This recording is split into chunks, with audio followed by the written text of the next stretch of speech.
Hi, everybody. Welcome, and it's going to be a good night. All right, let's get started.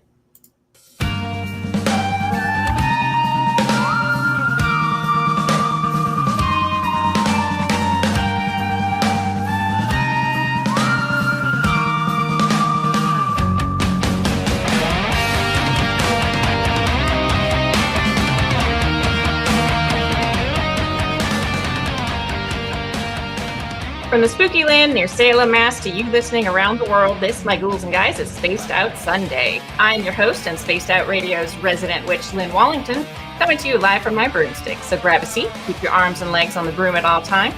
In case of emergency, there are no oxygen masks or flotation devices, so just hang on tight as we fly into tonight's adventure.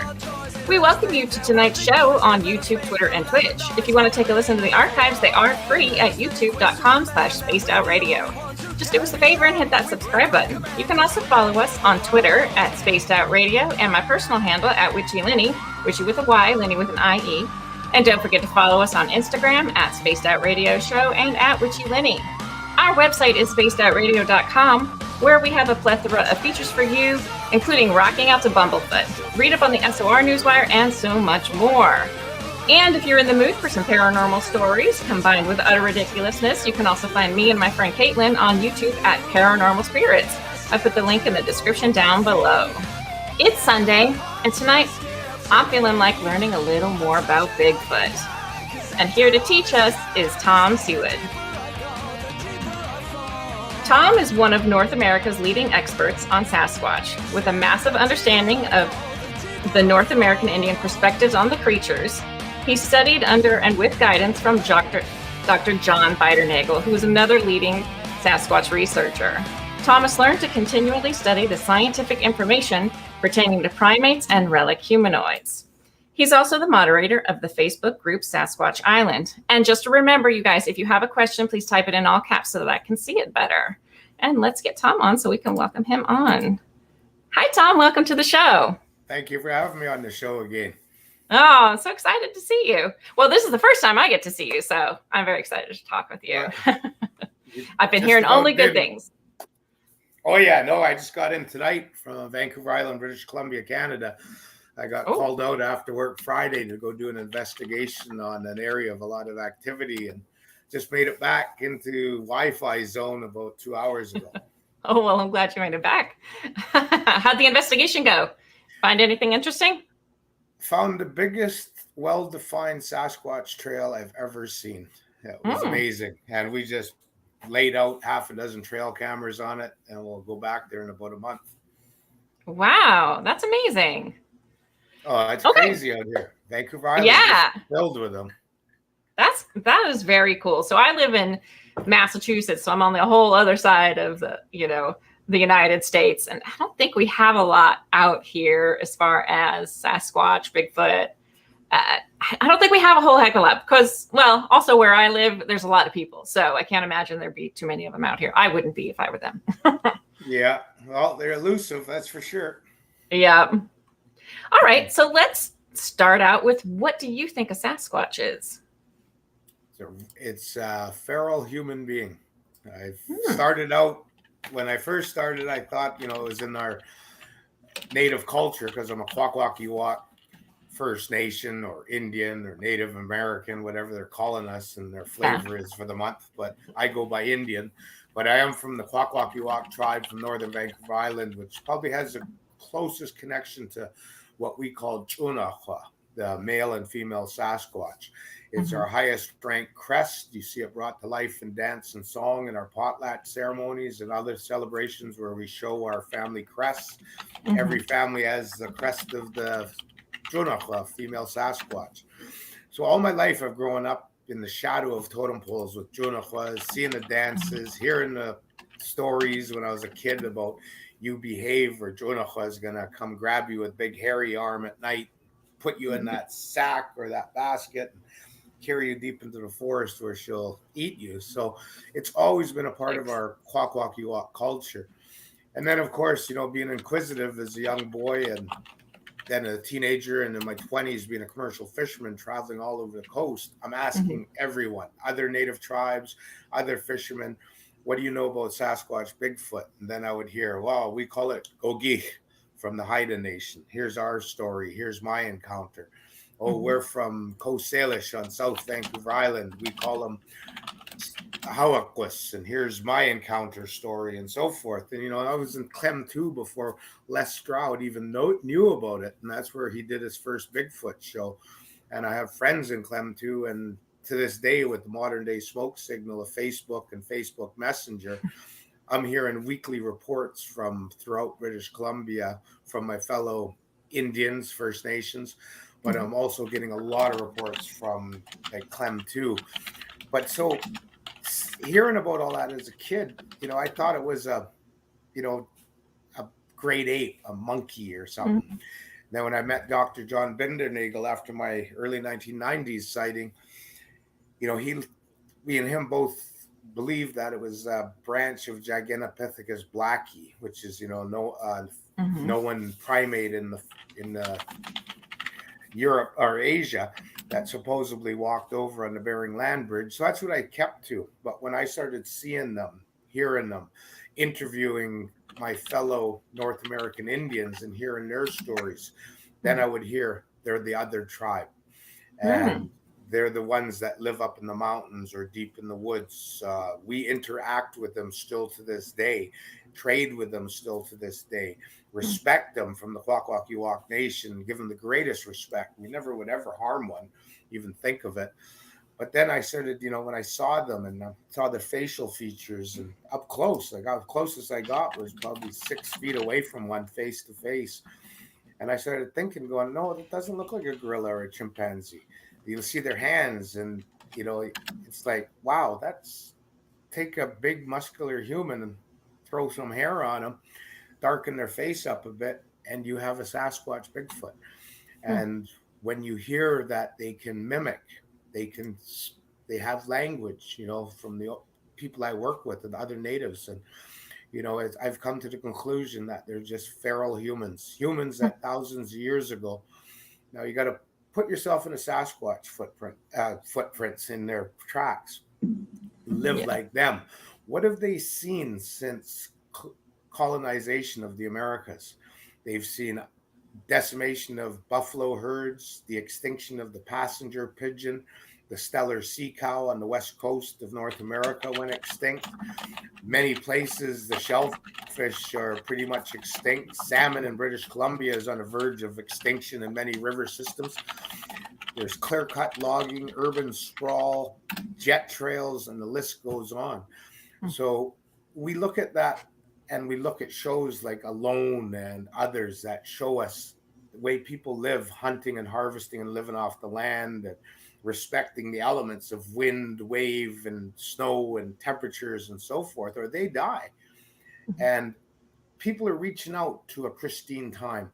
They want to turn their back on these city worlds and go and regress or progress, I call it, into the old ways and watch Alone and Mhm. uh, Below Zero. The list goes on. Well, we're doing that right now. We know we're destroying our planet. Yeah. We're the greatest parasite on this place. And the Sasquatches, I think thousands of years ago, were humans that looked around and said, look, we have stone, mortars, and pestles to grind our corn and other hard foods. We have obsidian, jade, and flint arrowheads, spearheads, harpoon heads. We have society. We have culture. We have pettiness, jealousy, gossip, backstabbing, war, hate, fury, anger, murder. This is no good.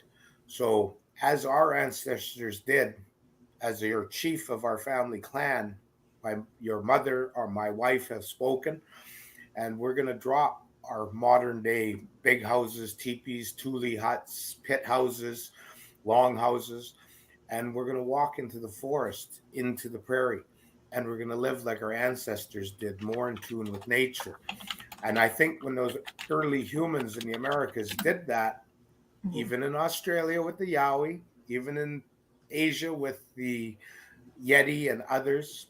And I think what happened is nature's code took over. Like when a dog or a pig goes wild, it goes feral. It gets bigger, more aggressive, hairier, darker, tusks and the pigs.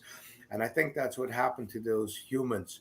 Nature took over. They became bigger, more robust, stronger, hairier because they chose not to have clothes. And then nocturnal vision kicked in. And that's what I think a Sasquatch is, a feral human. And that's why they loathe, despise, hate us, the hairless humans, and they stay away from us. And that's why we don't have that Diane Fossey, Jane Goodall interaction. We're trying, though. I'm an investigator. There you Yeah. go. Interesting. All right. So I'm curious. So, I'm assuming that because you are on the west coast of Canada, correct? Is that where you're Yes. from? So you're kind of you're in Sasquatch territory from what I understand. I also live in Kent, Washington, just south of Seattle, which is Washington State, hot spot of North America, supposedly. I think there's more Sasquatches here in British Columbia. It's just there's less humans. But Yeah. there's a lot of reports coming out of the Pacific Northwest, Washington, and Canada. Yes, I have heard that. And so then I'm assuming too, like with your cultural background, you've grown up with knowledge of the Sasquatch. So what made you want to then become an investigator of them? My good friends with finding Bigfoot. Back then, they weren't my friends. I didn't know them. And Dr. Jeff Meldrum, who we all know in the Bigfoot community. Well, I lived basically early 1990s. I went feral human. I got so tired of the concrete world, I moved to my traditional territories, and I lived out there. Sometimes I disappear for weeks, months on end, but I lived and worked out there, and that was my life. Because commercial fishing, I did that part-time through the year, and I made good money, so I was able to have a lifestyle out in the bush.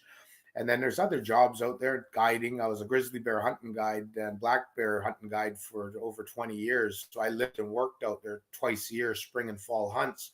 I watched logging camps in the winter. I did an ecotourism operation during the spring and summer out in the bush.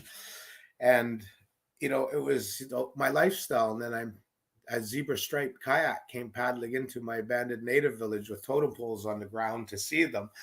And I heard this twittering, chirping voice out in the August hoodoos, the shimmering flat calm water and heat, which was rare up here and is rare.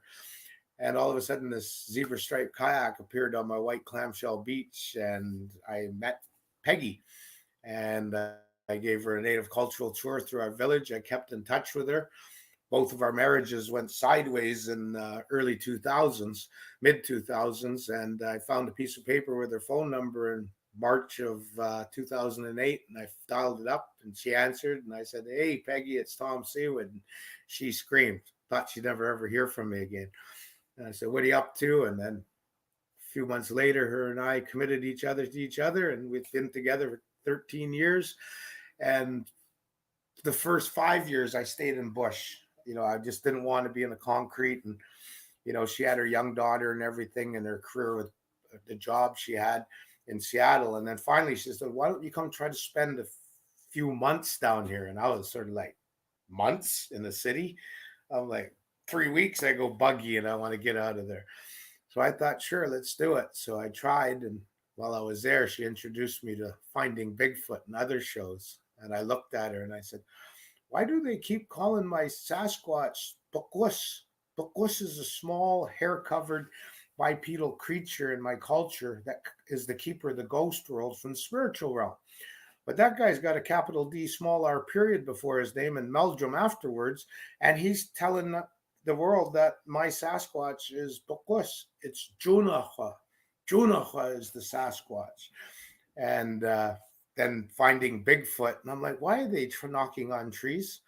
Because when a Sasquatch knocks on a tree, they're telling you, stop, human, turn around, go back where you come from. We don't want you up here. And as the Kwakwaka'wakw and other tribes teaching tell us, we do exactly that. We spin a 180 and we get back to where we came from. And I'm saying, why are they knocking on trees and whooping away? What they're saying is, stop, Sasquatch, turn around, go back where you came from. We don't want you here. And I'm like, that's not a really good way. These people don't know what they're doing, Peggy, and they don't know how to pronounce the right names. They're mixing things up. They're calling me a quackatoodle. I'm a quackwalkie-walk. That's my tribe name, not no quackatoodle or quagyol. And she says, well, you can be a whiny Indian about it, or you can do something to change it. You always say positive dialogue affects positive change. So why don't you do something? And I said, well, like what? She goes, well, they have conferences, go to them, and ask to speak at them. And she said, maybe you might want to reach out to the podcast world. And I'm like, what's a podcast? And she educated this engine, as I always say. And I saw this podcast thing and I was looking into it. And all of a sudden I got an email from Wes Germer, Sasquatch Chronicles. And here we are. I'm talking to you. He created a monster. It's people want to get me on their podcast. And I'm more than happy to share, because now I go to conferences and perform at them, showcase our traditional Jonahua and Bukwas regalia with mask and regalia, the outfit. And what I'm doing is Sasquatch Island, like I was as a grizzly bear hunting guide, a kayak guide, a fishing guide. I'm a Sasquatch guide. I'm to help people have a better understanding. I use my decades of being a hunting guide, all those skills that I learned and still practice. I help them like I did these last 2 days so that they can better their chances of getting that trail camera image, or getting a good plaster cast, or hopefully getting a Diane Fossey, Jane Goodall interaction going. So that's what I am now. I'm like a Sasquatch guide. I bring people out, and I've had a dozen see a Sasquatch with me, and that's pretty satisfying. Yeah, that's amazing. I would love to do that. I think people are they're intrigued by Sasquatch. And I don't know if it's because there is that similarity to us, that it's like, we don't know, there's that mystery behind it. And I'm wondering if that's why it seems so many people are interested in Sasquatch at this point in time. It scares the beep out of them, I'll say that. Yeah. Still, to me, it scares the heck out of me. But yeah. You're too young looking at you. But back in the 1970s, there was a commercial on television when color first came about being. And it was a buckskin-clad North American Indian actor paddling his birch bark canoe through the effluent of pulp mills. He's seen the garbage dumps and the traffic jams and the mills pumping out black smoke and soot. And at the end of the commercial of 30 seconds, a tear rolls down his right eye. And that's what kicked us in the backside to look at our environment and go, whoa, wait a minute here. Maybe this Greenpeace thing has got some credibility to it. Maybe we need to clean up our effluent discharge into the rivers and our garbage dumps, and the list goes on. So that buckskin-clad Indian started the whole green environmental push. So now here we are in this millennium, and finding Bigfoot, Cliff Barrickman, Bobo, and Matt Moneymaker, and I can't remember her name, but anyway, they springboarded the world to do like that Indian in that commercial. Realize that we are at the last vestiges of planet Earth if we don't smarten up. And I think, as I said earlier, the last vestige is what it was like when it was perfect and pure and we lived from the environment. And who does that? The Sasquatch. And I think that's why a lot more people are actually taking notice that maybe these guys and girls are right. Maybe there is this big hair-covered primate, relic, humanoid, feral human. We don't know yet. But can you imagine when we do find conclusive proof? And, that's going to open up a whole different quandary, and especially a Pandora's box. Yeah, for sure. And you are so sweet, but I do remember that commercial. I am old enough to know it. But I will take the compliment. You're lying. You saw it on YouTube. I didn't. I swear.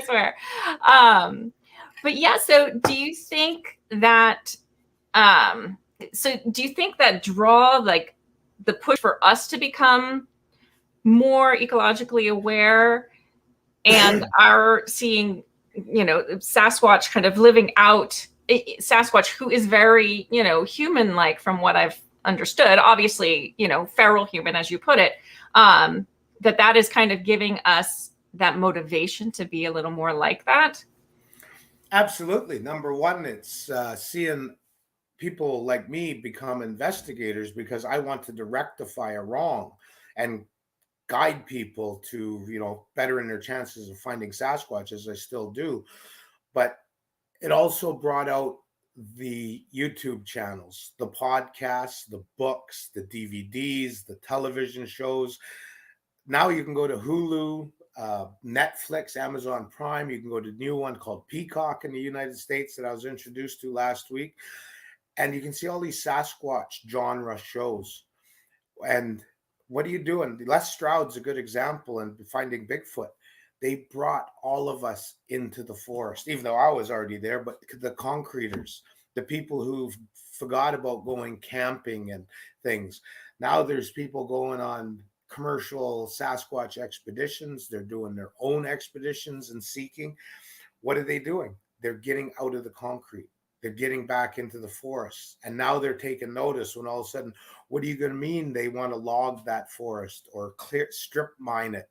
No, no, no, no, no. That's where I Sasquatch investigate. But while I'm out there, I'm also harvesting mushrooms and nuts and different things and bringing my grandchildren out there. No, no, we don't want to mine that. We don't want to clear cut it. It's bringing Sasquatch is given that kick in the backside to, we got to start looking after what's outside of our urban environments. Yeah, absolutely. I agree. So Slim Tinskin in the chat says we have conclusive proof, thousands of witness testimonials. Do you think every witness who sees one is actually seeing one, or do you think that there might be some mistaken identity going on? If they see a Sasquatch and it leaves tracks or it was eating or, doing its thing, yeah, great. But if they equate orbs and UFO flying, portal jumping, mind speaking into the Sasquatch encounter, then as Dr. John Bidernagel taught me, when in doubt, throw it out. Because to me, that's the mental band-aid. It's like when someone gets sexually abused or a very traumatic event happens in their life, you don't see them every time and they talk about it. It's sort of band-aids.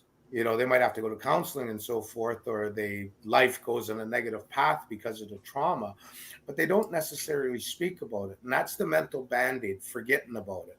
And that's what I think a lot of the non-critter parts of Sasquatch encounters are.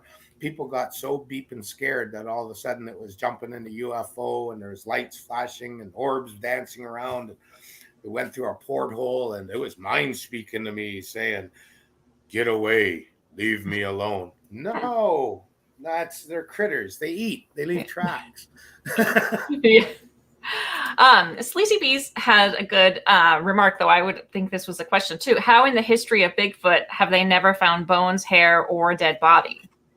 Because this behind where I'm living right now, west of Nanaimo on Vancouver Island, an elder spoke to my sister years ago and said that my father went hunting, broke his leg. A Sasquatch came and picked him up with his rifle. I'm shortening the story. But anyway, this Sasquatch was carrying this man back to the urban environment because he would die out there with a broken leg, compound fracture. But he stopped, lowered the man down, pushed a big rock from a rock wall, and then lowered a 3-strand cedar bark rope. That's our fiber, our cotton out here traditionally. And him and that man, with that man hanging on his back, lowered him into this catacomb. Now, Vancouver Island is the world's highest concentration of limestone karst on Earth. Basically, we're living on a chunk of rock Swiss cheese full of holes. Went down and he saw Sasquatches in fetal positions wrapped up in crude fiber from cedar and other trees like spruce root, like cocoons on the shelves and throughout this catacomb. And he was brought back up, put down. The rock was pushed back over after the rope was retrieved. And the Sasquatch carried him to a railway track, laid him down, squatted down and waited. Train came, train stopped, man got saved. He looked around, Sasquatch was gone. While the old lady was telling my sister, she reached up and grabbed a shoebox from a shelf and brought it down and said, "This is a piece of the rope that my father cut." And there was a crudely fashioned red cedar bark 3-strand rope. Google it, you'll see, YouTube it. We make it to this day. So there's one example. Now, there's another example up in my territories where loggers came down and said, look, our fallers found something, a cave, and there was this inside. And they went to the native village where I grew up. The hunters and elders went there the next day, and that cave entrance was covered in boulders. And the loggers were told it's a resting place, possibly in a cave or catacomb of Sasquatch dead. So they left it. All my life, I've sat there out in my traditional territories, and I look at that island, logged, bald, except for the top peak. That's all ancient old growth, and the second growth around it sprouting up. It will be logged again, but we Indians have already told the logging companies they're not to go anywhere near the peak. So that's just two of many encounter stories I've heard from other native tribes about burial sites and caves and catacombs. Omaha Indian tribe in Nebraska, my investigator and good friend Lucas White, who's one of our Sasquatch Island chapter members, he knows they bury their dead and deep. And so why don't we find bones? Well, I've been a bushman all my life, and I could only wish I could find a cougar skull. I've never found cougar bones, but I've been in the bush for decades. Huh. That is interesting. All right. Well, I do want to get back to Hexstar's question, but I saw somebody thought this was interesting too. Snakes on a UFO said maybe the Sasquatch do similar things as the Viking and burn/cremate their dead. Have you ever heard of anything like that? No, I wouldn't think so, because as Lucas White has taught me, he'll start telling me, and now this is a kid that was basically looked after when he ran away into the forest during the spring, summer, and early fall in Nebraska, Macy area. And he'll start out by saying, they have laws, Tom, very strict laws. And he'll chatter like a Sasquatch, and he'll end by going, Tom, they have laws, very strict laws. So I've heard this many, many times. I've never seen in caves that I've gone in and taken shelter from my ancestors and other natural crevices and old bear dens, any evidence of fire from Sasquatch. They have laws, very strict laws. So that's part of us hairless humans having fire. So maybe there's strict laws they're not allowed to have fire. And that's why we don't see it. So I don't believe they would use fire. Number one, it would draw attention to them, leave evidence of them. And, at this time of the year, we're suffering a drought here in Pacific Northwest, and could spark a fire. So I don't think they'd use fire at all. I believe it's all burials or in crevices. And the other thing is, if you're in an area of mountains, look up. That's where they are most of the year when there's no snow. Now, how many people can honestly say they go up a mountainside back and forth, zigzagging a mile back and forth to get to the top? They go the path of least resistance, straight up. So over here and over there and over here, there might be a cave with a Sasquatch. It'll be in an area that's probably impossible to climb for a human. So your humans going up mountains are going up path of least resistance. So the chances of them of finding a cave with a big boulder pushed over by 1,800-pound Sasquatches that are very big, we could never move it with half a dozen humans. It's not going to happen. They're keeping their dead hidden. Wow. So now you said they're very big. I have a question just personally that I'm curious about. I've heard quite the range of how big these Sasquatch actually are, like height wise. I've heard, 6-7 feet to 10-12 feet. What is the actual size range that you've experienced? I'm a commercial fisherman. I caught a trout about a month ago, and it was that big. It weighed a pound. So someone sees a Sasquatch right away, it's 8 to 16 feet tall. No. Nature's code does not dictate that in North America. Otherwise, the tracks through the forest would be so substantial. The one I found this morning, the trip when I went to help these investigators, it was one of the biggest trackways I've ever found, because they were against the rock wall with a paved cement logging landing down below and a strip of trees along this little old skidder track, we called it, which is about 10 feet wide, old roadway they dragged logs on back in the early 1900s, but it's all trees now. That trackway was extensive. They had no choice but to keep going down this pathway because it was a path of least resistance in their beach, shellfish protein harvest area. So they had no other choice but to go through this path of least resistance, and I found it. So if you have something that's over 8 feet, I've heard from hunters when I was a Safari Club International hunting guide, how they would go to the jungles and hunt elephants. You'd never see them, you'd never hear them, but you would see the evidence they left as far as their tracks and the big pushes, we call it, through the forest. Not necessarily a trail, but a push. So when I hear these 8, 9, or when I hear these 9-footers are better, when in doubt, throw it out, as Dr. John Bidernagel said. And remember, I caught a trout about 1.5 pounds, and it was that big.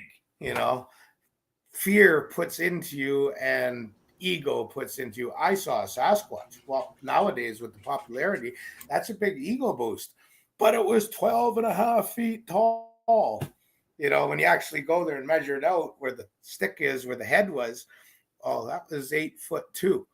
And I've seen that so much with bears. I've seen people say, wow, that's a trophy-sized black bear, grizzly bear. Come on now. It's a pup. It's not even 400 pounds, or a black bear. It's not even 250 pounds. So being decades being a hunting guide like Steve Isidol, I know size, how to judge a size. That's my job with a hunting guide. And when you equate that into Sasquatchology, it was that big. And there's a lot of BS factor in there. So you got to cut it down to about 7 or 8 feet on a big one. Yeah, I imagine it is hard to judge, as you said, too, when you're out there and you're not doing it professionally. It's difficult to say exactly how tall they are. Oh, yeah, exactly. A guy will see a 500-pound bear, and then, you go shoot it, and it's the same bear compared to the pictures. And I harvested it for meat because it was under 240, and it comes in at 220. So, it's, like I say, there's that factor. You always got to equate into everything and downsize it. Yeah.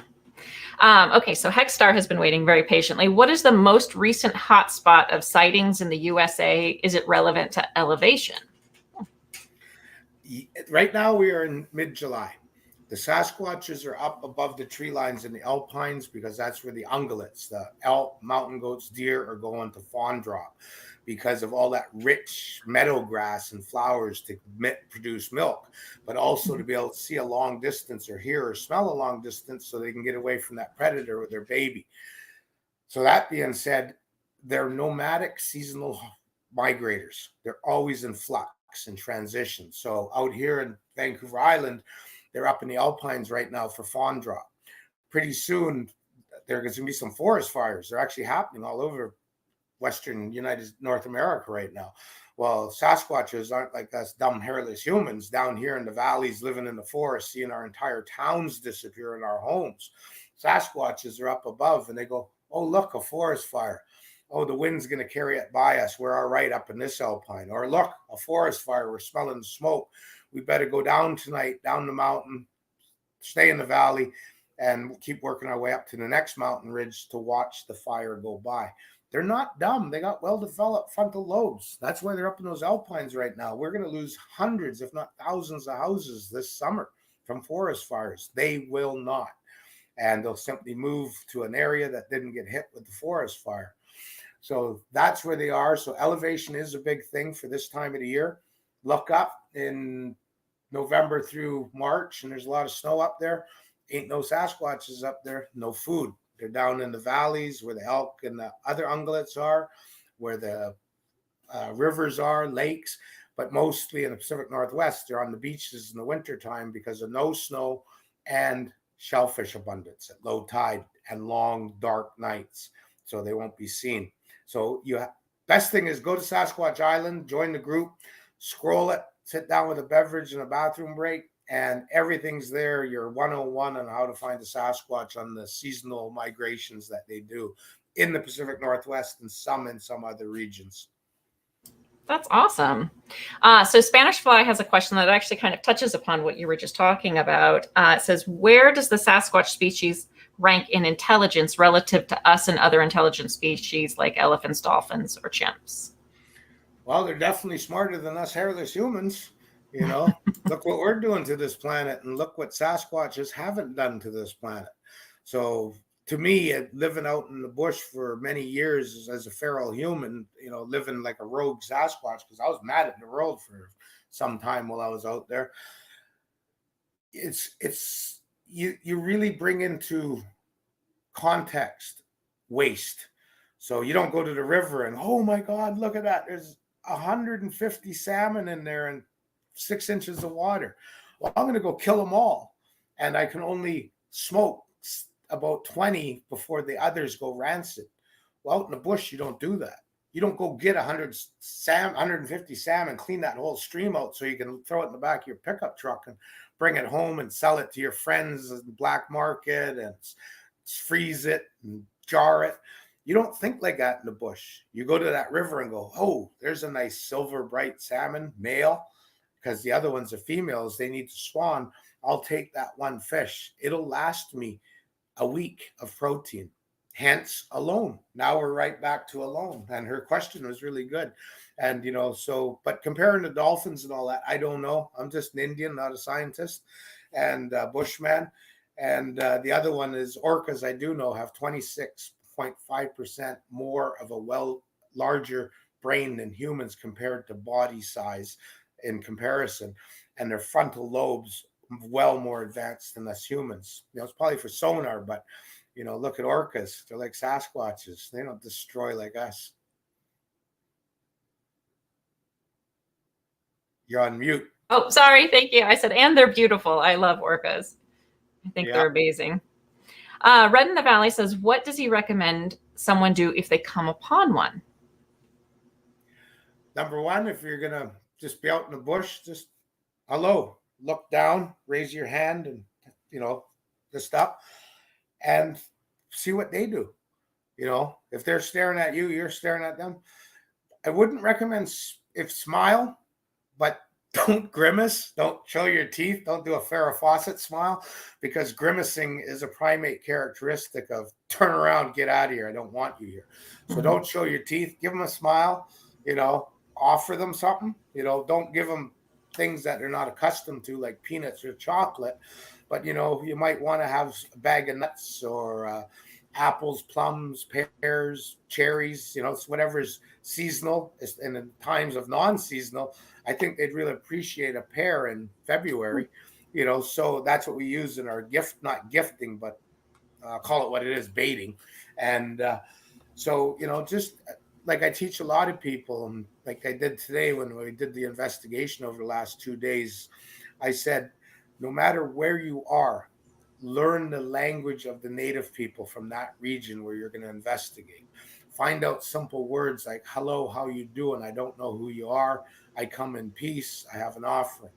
And so me, when I'm in the forest, and if I come close to a Sasquatch, oh, yo, Wixas, Majos, Yechunacha. Hello, I don't know who you are, Sasquatch. What are you up to? And, you know, I've had them reply, you know, something like that, but it was not aggressive. You know, I think I threw them off their heels. You know, I was like, oh, geez, what the heck? He spoke Indian to me. I'm from this area and I know that language, because they used to interact with their ancestors. And so learn that local native dialect for simple words like that. You don't get all hokey holisticy and go, oh, great wisdoms of the forest, you spirit. Don't do that Hollywood BS. Keep it simple. Have something to offer them. And, you know, I heard stories about Sasquatches coming out here in northern Vancouver Island, the cross on the mainland.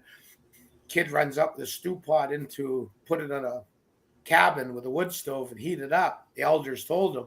He comes running back down to the riverbank with the pot of food still. And a Sasquatch walked out and looked at me and said, yo, Wixas, hello, how you doing, in my language of Kwakola.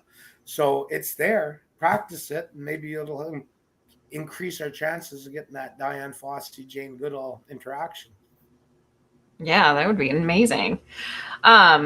So You mentioned trading with them and gifting. Can you tell me a little bit more about both of those? I leave them garlic when I'm out in my traditional territories, which is in northeastern Vancouver Island, across into the Broughton Archipelago, mouth of Knights Inlet, this labyrinth of islands, basically the big long inlet. When I'm in my homelands, because I've had interactions with them in gifting, not in talking or doing anything, just in gifting and being in close proximity to them, I know they like garlic, apples. They don't like oranges because they threw it at Buddy's house. He was a winter watchman at. He said, "There's Sasquatch tracks. What should I do?" I said, "Well, you going to town to get groceries, get apples and oranges and put them out." Well, as he was walking 500 yards from the dock to the house in the forest, he put an orange down and he went in the kitchen with the things he was putting there, groceries away, the covers, and all of a sudden there was a big bang against the wall. He went out and there's the navel orange. So I said, well, maybe they don't like oranges, they've never seen one. That's funny. But well, it's basically, I guess they have likes and dislikes as well, Oh yeah. Well, just give them what I do in our investigations is, that you're in this time of the year, they're getting everything, apples, oranges, whatever we grow in our backyards and everything. But they're reminded when they go into our compost, when the ones that live at the urban edge, they're getting the cantaloupe that went a little green. They're getting the grapefruit that went a little mushy. They're getting the mushy tomato. These are fruits and veg and roots that aren't indigenous to the Pacific Northwest or North America as a whole. But, the ones that are in the urban environment that we're investigating, they know what a compost is. They know what a garden and a greenhouse is, and a grain and oats and stables and goat pens and chicken pens, storage sheds. So use that stuff in your area that they're accustomed to. So if you have Sasquatch activity at your house that's at the edge of the urban environment, and you know that you've seen your chicken feed going down a little bit more than what it's usual, well, maybe lock it up and try to put chicken feed out with a trail camera. See what I'm getting at? Use your frontal lobe. It's supposed to be well developed as a hairless human. And that's how you got to do it. We call it Indianuity out here on the West Coast. So you talked about some Sasquatch being in the more kind of urban areas. So are they in the more urban areas as well? Are there as many of them in the urban areas? Have they learned to kind of just blend into the background? There's more in the urban environment every year, I'm finding. Number one, we do know there's a population proliferation of Sasquatches throughout North America, comparable to the proliferation of us indigenous people and the Hispanic people since contact. Contact came, diseases destroyed our people by 90 to 95%, wiped us out. My tribe was 1,000 people strong when I was born in 1965. Now here I am 50, I think I'm 56 in 2021, and we're over 8,000 or 12,000, I hear. So every tribe in North America is comparable to my tribe that are proliferated like bunny rabbits. We're seeing the same thing since 1967 when Roger Patterson and Bob Gimlin took the Patty film, that the numbers of Sasquatch sightings are just getting bigger and bigger. And then in the last 2 decades, there's almost exploding. Yes, because of social media and instantaneous posts and tweets and so forth, that we know what's going on all over. But when you take track of it, like my friend Carrie Kilmurray Clausen, that I spent the weekend with her and her husband, she does the North American and Canadian Bigfoot map on the internet. The numbers are just exploding. And so we're seeing prime areas in Vancouver Island that are salmon producing rivers with meadows and alpine and logging slashes for berries, that are prime locations that the same Sasquatches keep getting reported. So those are clan territories, like my clan territories, that are chiseled in stone, that's our family clan tribe's territory. But nature's code dictates that our young ones have to go out and strengthen the gene pool by going to establish their territories and families. Well, we're seeing an increase in juvenile Sasquatch sightings on Vancouver Island in inferior zones with no salmon river, no alpine, just forest. But in these ones are hitting dumpsters at resorts and highway stops and in the middle of Timbuk nowhere here in Vancouver Island. But when I use that in Washington State, I found that I phoned Waste Management that do the green compost boxes. I said, hey, I got a report about a Sasquatch walking across the road in this place in Washington State, just east of me. And he had 2 green boxes, one in each hand, compost, leading from the urban environment across the road into the forest. I said, do you have any reports of a lot of missing green boxes? You're the guy who looks after that for Waste Management. And he goes, well, I'll be danged. He goes, as a matter of fact, I have a subdivision 3 years old that has well over 26 missing green boxes. A mile down the railway tracks, another subdivision, it's up to 40 green boxes that are MIA. I said, hey, you got a reward if I find them, the empties? He goes, yeah, you get $10 each if you find them. So me and my investigators went out, and lo and behold, we found 16 green boxes in the pyroclastic flow canyon where the something, I'm not going to say Sasquatch because I didn't see it. I didn't see any tracks, but something was taking green boxes almost 3/4 of a mile up a creek and depositing them. You know darn well it was a Sasquatch eating what was inside. Wow. So maybe they're getting smart. It's easy food, easy access. Oh, no, don't be a human like that. They are not getting smart. They are just getting smarter. Gotcha. Getting smarter. We are stupid. 150, our grandparents, you know, if a tomato was mushy, they didn't throw it in a compost box. They made sauce out of it, you know, things like that. And, you know, it's because nowadays everything's so convenient and so easy. It's, oh, my cantaloupe's mushy. Throw it in a green box, jump in the car, or go on the internet, and Amazon delivers you 2 more ripe, firm cantaloupes. You know, and that's where we've regressed as a society and as a people. And now it seems Sasquatch is capitalizing on that ready, available, human-produced, high concentration, 12 months of the year protein source. So they're coming to the urban edge and coming into our backyards, our horse sheds we store things, orchards, greenhouses, and so forth. All I gotta do is come out and look at our house from outside. There's the flickering light of a flat screen TV. Sit down, wait a bit. All of a sudden, that whole neighborhood, the porch lights go out, the bottom floor lights go out, the flickering TV lights go out, and pretty soon the bedroom lights go out, and they walk up to a house and listen, and they could hear the REM sleeping and the flatulence coming from a couple sleeping upstairs. Well, prime time to go get the human-produced protein in that neighborhood from roughly 12 o'clock till an hour before daylight. Yeah, why not? It's right there for them. Yeah. Makes total sense. See, I talk about different things about Sasquatch. Most people don't even think about it. No, that makes total sense.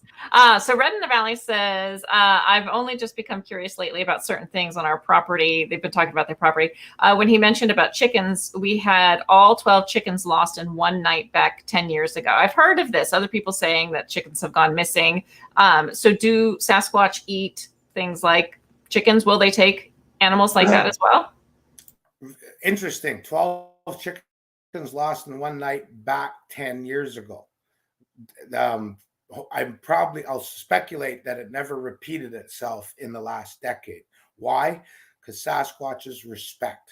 So and I've heard a lot of incidences like that, but usually it's going in and taking 1 or 2 or 1 pig, leaving the rest, maybe coming back a month later.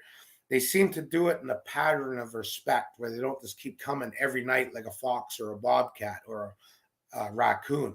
You know, those are non-frontal lobe developed animals, and they have no respect for us. They just want to feed their family and their belly.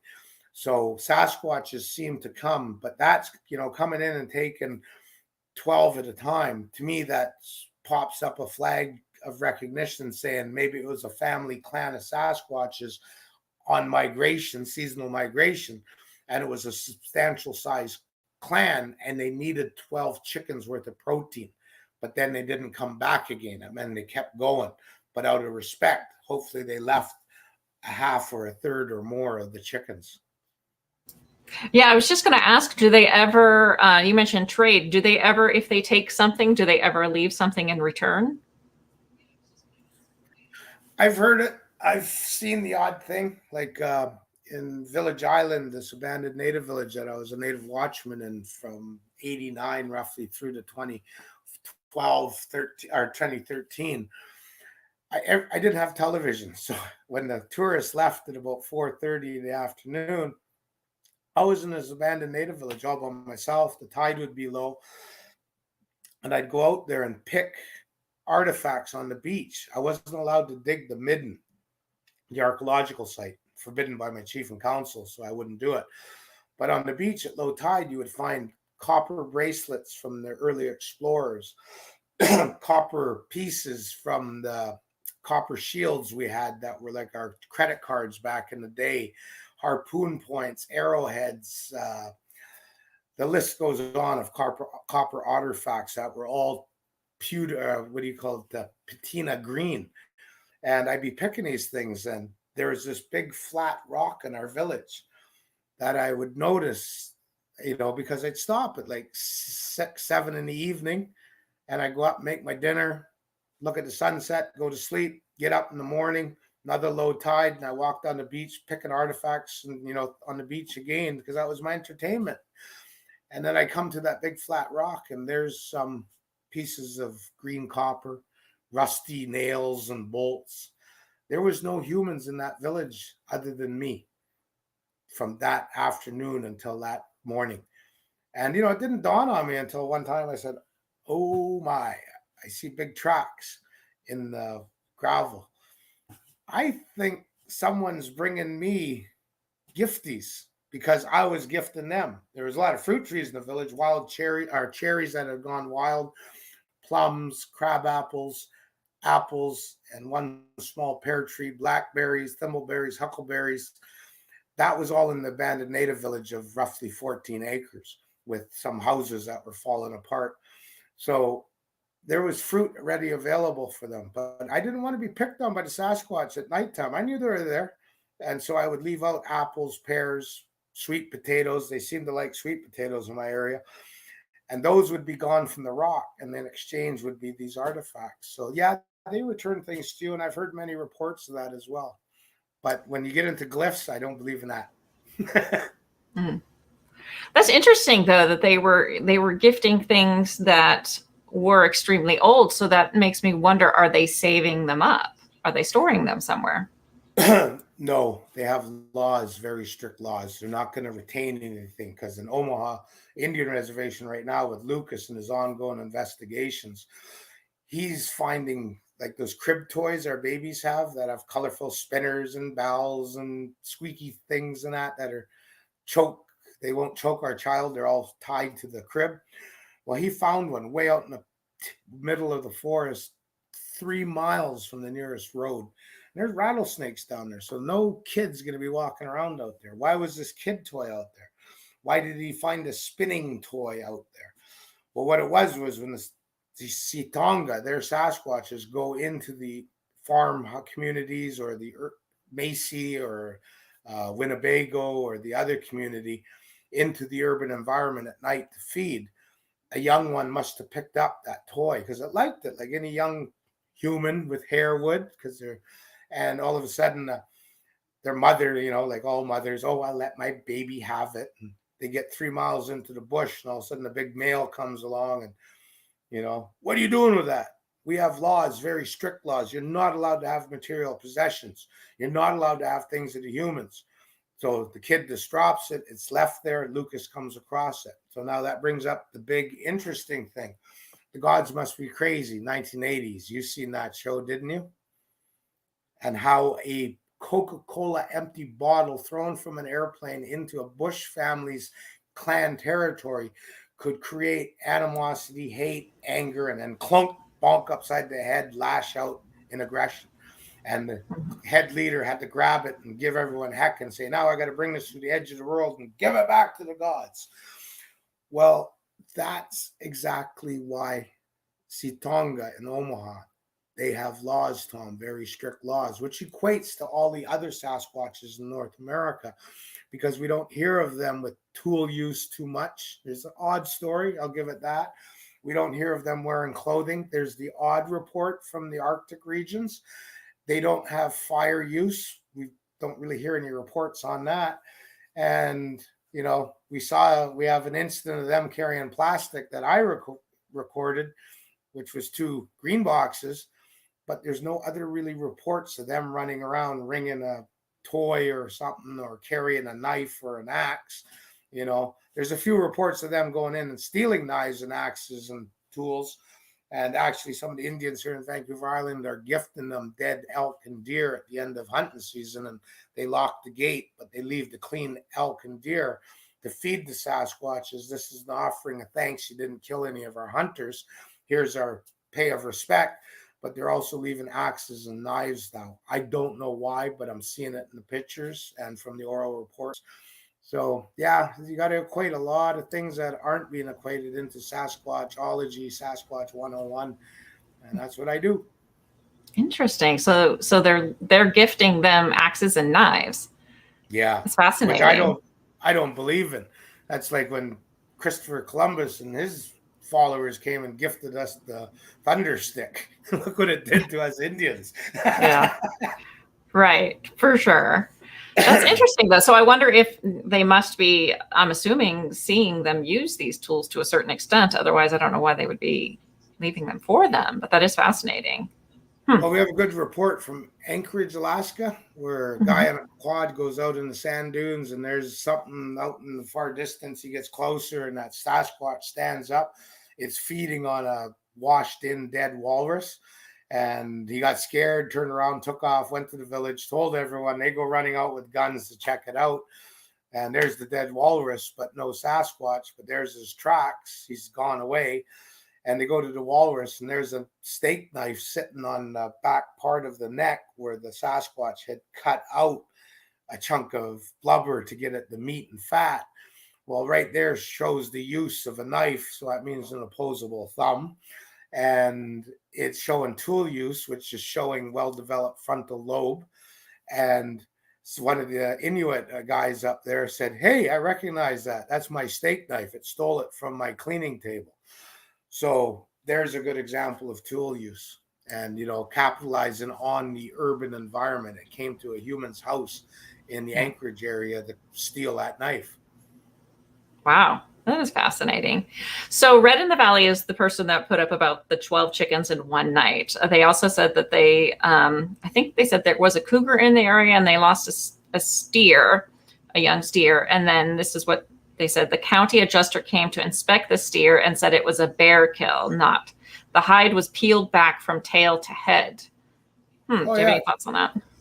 County inspector, he's paid from chain of command up the government hierarchy. And at the high part of the government, they're saying, we will never allow the Sasquatch Bigfoot to be listed as a true animal. And the reason why, in the United States, you guys have recognition for the North American Indian tribes with their 228 plus casinos making stacks of cash with not much taxation that the government is benefiting from. That's why they all have big houses, good jobs, fancy vehicles. You get what I'm saying? Well, in Canada, there's 2 humans up here. You guys have 2 humans. In Canada, we have 4. There's the Canadians, and then there's we First Nations. There's the Inuit from the north, and then there's the Métis that just got their recognition. The Métis equivalent to the Cherokee in the United States. The Cherokee keep going and use the Métis as an example. They will have distinct recognition as a people called Cherokee, the ones that don't have the 50% or more. And now you're going to have 3 classes of humans in the United States, 2 of which get massive tax breaks and government, or one of them gets massive tax breaks and government funding, the North American Indian. In Canada, 3 indigenous tribes, First Nations, Inuit, they have massive financial benefits. They are more Canadian than Canadian. And now we have Métis. I have free glasses from Walmart ×2 every 3 years because I'm an Indian. Free prescription medication, free post-secondary education. My son just got his $26,000 commercial dive ticket and dive suit with the training. My daughter is going to be an airline pilot, $120,000. She will not pay one dime because she's a Canadian Indian. That were words of the government. We've always been taken care of. Free Medicare, free dental, free health, free schooling, free housing on our Indian reserves in some cases. So I know to the non-American, to the regular American, the regular Canadian, it's offensive. Well, can you imagine if all of a sudden the American government and the Canadian government has to say, well, we have another indigenous tribe in North America. It's called the Sasquatch Bigfoot. And like the rest of the Indians and Inuit, they need their land claims. So all mining, forestry, urban sprawl, pipelines will now stop until the biologists and other ologists go out there and study the bejesus out of the Sasquatch and come up with a conclusive conclusion to what they are and how they live and their migratory patterns and how our environmental negative footprint won't jeopardize their way of life and living. You see what I'm getting at? So this guy who is working for the government saying it was a bear kill, chain of command, he's been told, you listen, boy, you be talking about them Sasquatches peeling the scalps off them there steers, you be losing your job and your pension. You got that? Huh? That's what's going on with the government. Well, very similar in the UFO community too. It sounds like. So YJ Overlander Canada says, comment for the guest. When I was a kid, my buddy and I had one snoop through our camp in the night in Bella Coola. We were about 2 kilometers up a deer trail, and I swear it followed us out the next day. Oh, absolutely. I've had that happen numerous times. They'll parallel you. They're just, number one, making sure you get the hell out of their turf. And number two, you know, you might shoot a grouse on the way or another deer, and you might look at the liver or, you know, not want it, or if it's too heavy, I'll just take the back straps and the hindquarters. You know, human produced, seasonal, and year-round, easy, accessible protein to fill that stomach with the least amount of energy and the least amount of time. That's the equation to finding a Sasquatch. And we humans are wasteful. So capitalizing on following a human out of a deer hunt, you know, something might happen. They've seen it. You know, how many hunters, you know, that decades later talk about, oh, yeah, I was cleaning my deer and this young grizzly bear charged out and I shot it and killed it. And, oh, I was so scared, you know, I'd get prison time and lose my hunting rights. But that was 23 years ago. I just walked out and left that dead grizzly. So you see what so for the guy who sent the question, that's Bella Coola especially. And what do you call? I've talked to a lot of the New Hulk people from Bella Coola, and yeah, there's a lot of Sasquatches up there. Yeah, sounds like it. Okay, so Sasquatch says, got Sasquatch problems. Put up motion sensing security lights around the perimeter of your home. 12 lights and 3 cams later, my problem was resolved. So, do you think that they are aware of these types of things that would be watching them? In our tests with the Sitonga and Omaha Indian Reserve in the last 3 years, Lucas has to discharge everything to get, at one time it was 80 yards and it got down to 60. Now he's 40 yards away with the Sitonga, and even brought the young ones in close one time, but they're always behind a bush. He has to discharge everything human, including his belt and belt buckle. So flashlight, cell phone, his FLIR that attaches to his cell phone that we sent him, change and money in his pocket, trail cameras. Then we're to the conclusion it's either the smell from the batteries or the electrical discharge. But there is some pretty good trail cam pictures coming out and have come out. And so it can happen. Like today when we laid out half a dozen trail cameras, you know, I always shoved mine in a rotten stump. So it's just what needed to be shown was shown. And we hit them in different locations so that when they go into that canyon trail, what I said, as I said, we're going to bingo the son of a gun. Once he gets into that trail, he's committed, and we're going to bingo him. Where all of a sudden it's like, smile for the birdie, poof, poof, poof, times 3. So you got to be ingenuity. You got to try everything you can. You can't just throw your hands up in frustration and say trail cameras don't work. And I just, me on the social media circuit, I finally got released from Facebook jail after my 30-day sentence tonight because I ripped into some negative nilly whiner that was going, well, how come the pictures are always blurry? How come it's a blob squatch? How come we don't have bones? And I'm just like, if you don't have anything positive to say, don't say a bloody thing. That's what my dad taught me. And you know what? Our Sasquatch Bigfoot community on the internet and social media, we're getting dang sick and tired of you negative nilly whiners, always beeping about that. If you don't have anything good to say, don't say a dang thing. Or get out there like us and start spending some money and putting some time and effort in trying to get some good, crispy, clear pictures. Yeah, I imagine it's hard. Otherwise, we'd already have them. Or more of them. Yeah. So Solar Warden wants to know, Tom, can you talk about what you know about the relationship between I hope I don't say this improperly, Ojibwe people and Bigfoot Sasquatch? I believe they call their Sasquatch Wendigo, and it's the sort of bastardized word Wendigo. Has horns on its head of a deer, and it's skeletal and everything. It's a cannibal. So my mom's a full-blooded Cree Indian sitting outside the bedroom here, and she says, no, you say Witago. That's Wendigo in our Cree dialect. And I talked to her questions, yeah, it's our Sasquatch. And then I talked to some other people that were Ojibwe, Mohawk, and others. And I said, and these were bushmen like me, hunter, trappers, the whole 9 yards. We're at a hunting convention in Winnipeg in central Canada. But when we brought up Witago and we were talking about it, and one of them said, well, yeah, you hear the horns, but, sort of the artists and storytellers have sort of made it like they all had horns. No, they're Sasquatches.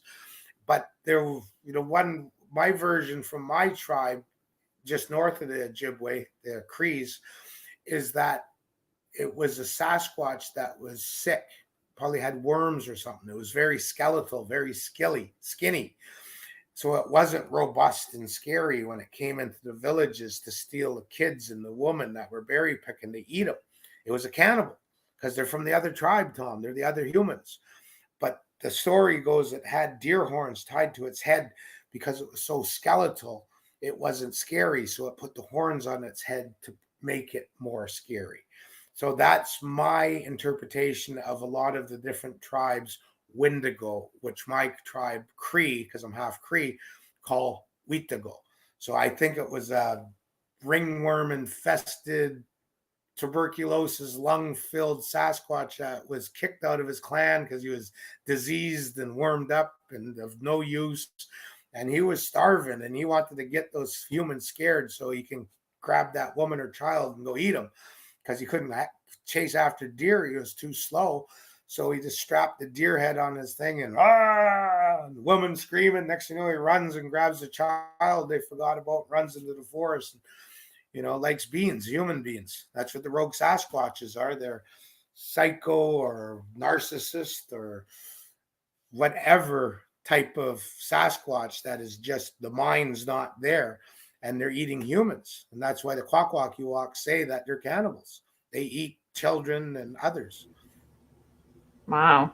So it sounds like they have just as complex, if not perhaps more complex personalities than we do. No. Like the Sasquatch we got on the island that we suspect has killed 2 humans to date in the last 5 years. I think it's a rogue Sasquatch. No, it's a rogue Sasquatch. And the other rogue is down in central Vancouver Island South, who was shot in the right eye by a hunter with 223. And he's gone berserk, as I would too. And we have some missing humans in southern Vancouver Island that we suspect he's the cause of. And what it is you're a male. And you love your kids, you're in your home, you've worked hard for, you pay your mortgage, you have your water taxi tour boat worth $200,000 that you work so hard to make that $5,000 monthly mortgage payment on that boat that you do, and you have a kayak fleet that you work hard with in the summer and you make money, and you go home after a hard day's work on the water, pounding through storms, being a water taxi operator in the winter, and you go home and all of a sudden two kayak companies sue you, and the next thing you know, sheriffs are plastering yellow paper on your house and your boat, and they're taking it, and you're sued for $640,000, and you lose everything, and your family's living in your parents' basements, and then all of a sudden your family gets a break, your wife gets a job, and you move further away from your homelands, and she's making good money, the kids are happy, you're happy, and all of a sudden she points to the door and tells you to get the beep out. Well, that destroys a man almost if he doesn't have brass ones and has a good inner core and heart. And it makes you so mad that you're against the whole government establishment, the courts that sued you and ripped everything you made. And I went into the bush and I went rogue.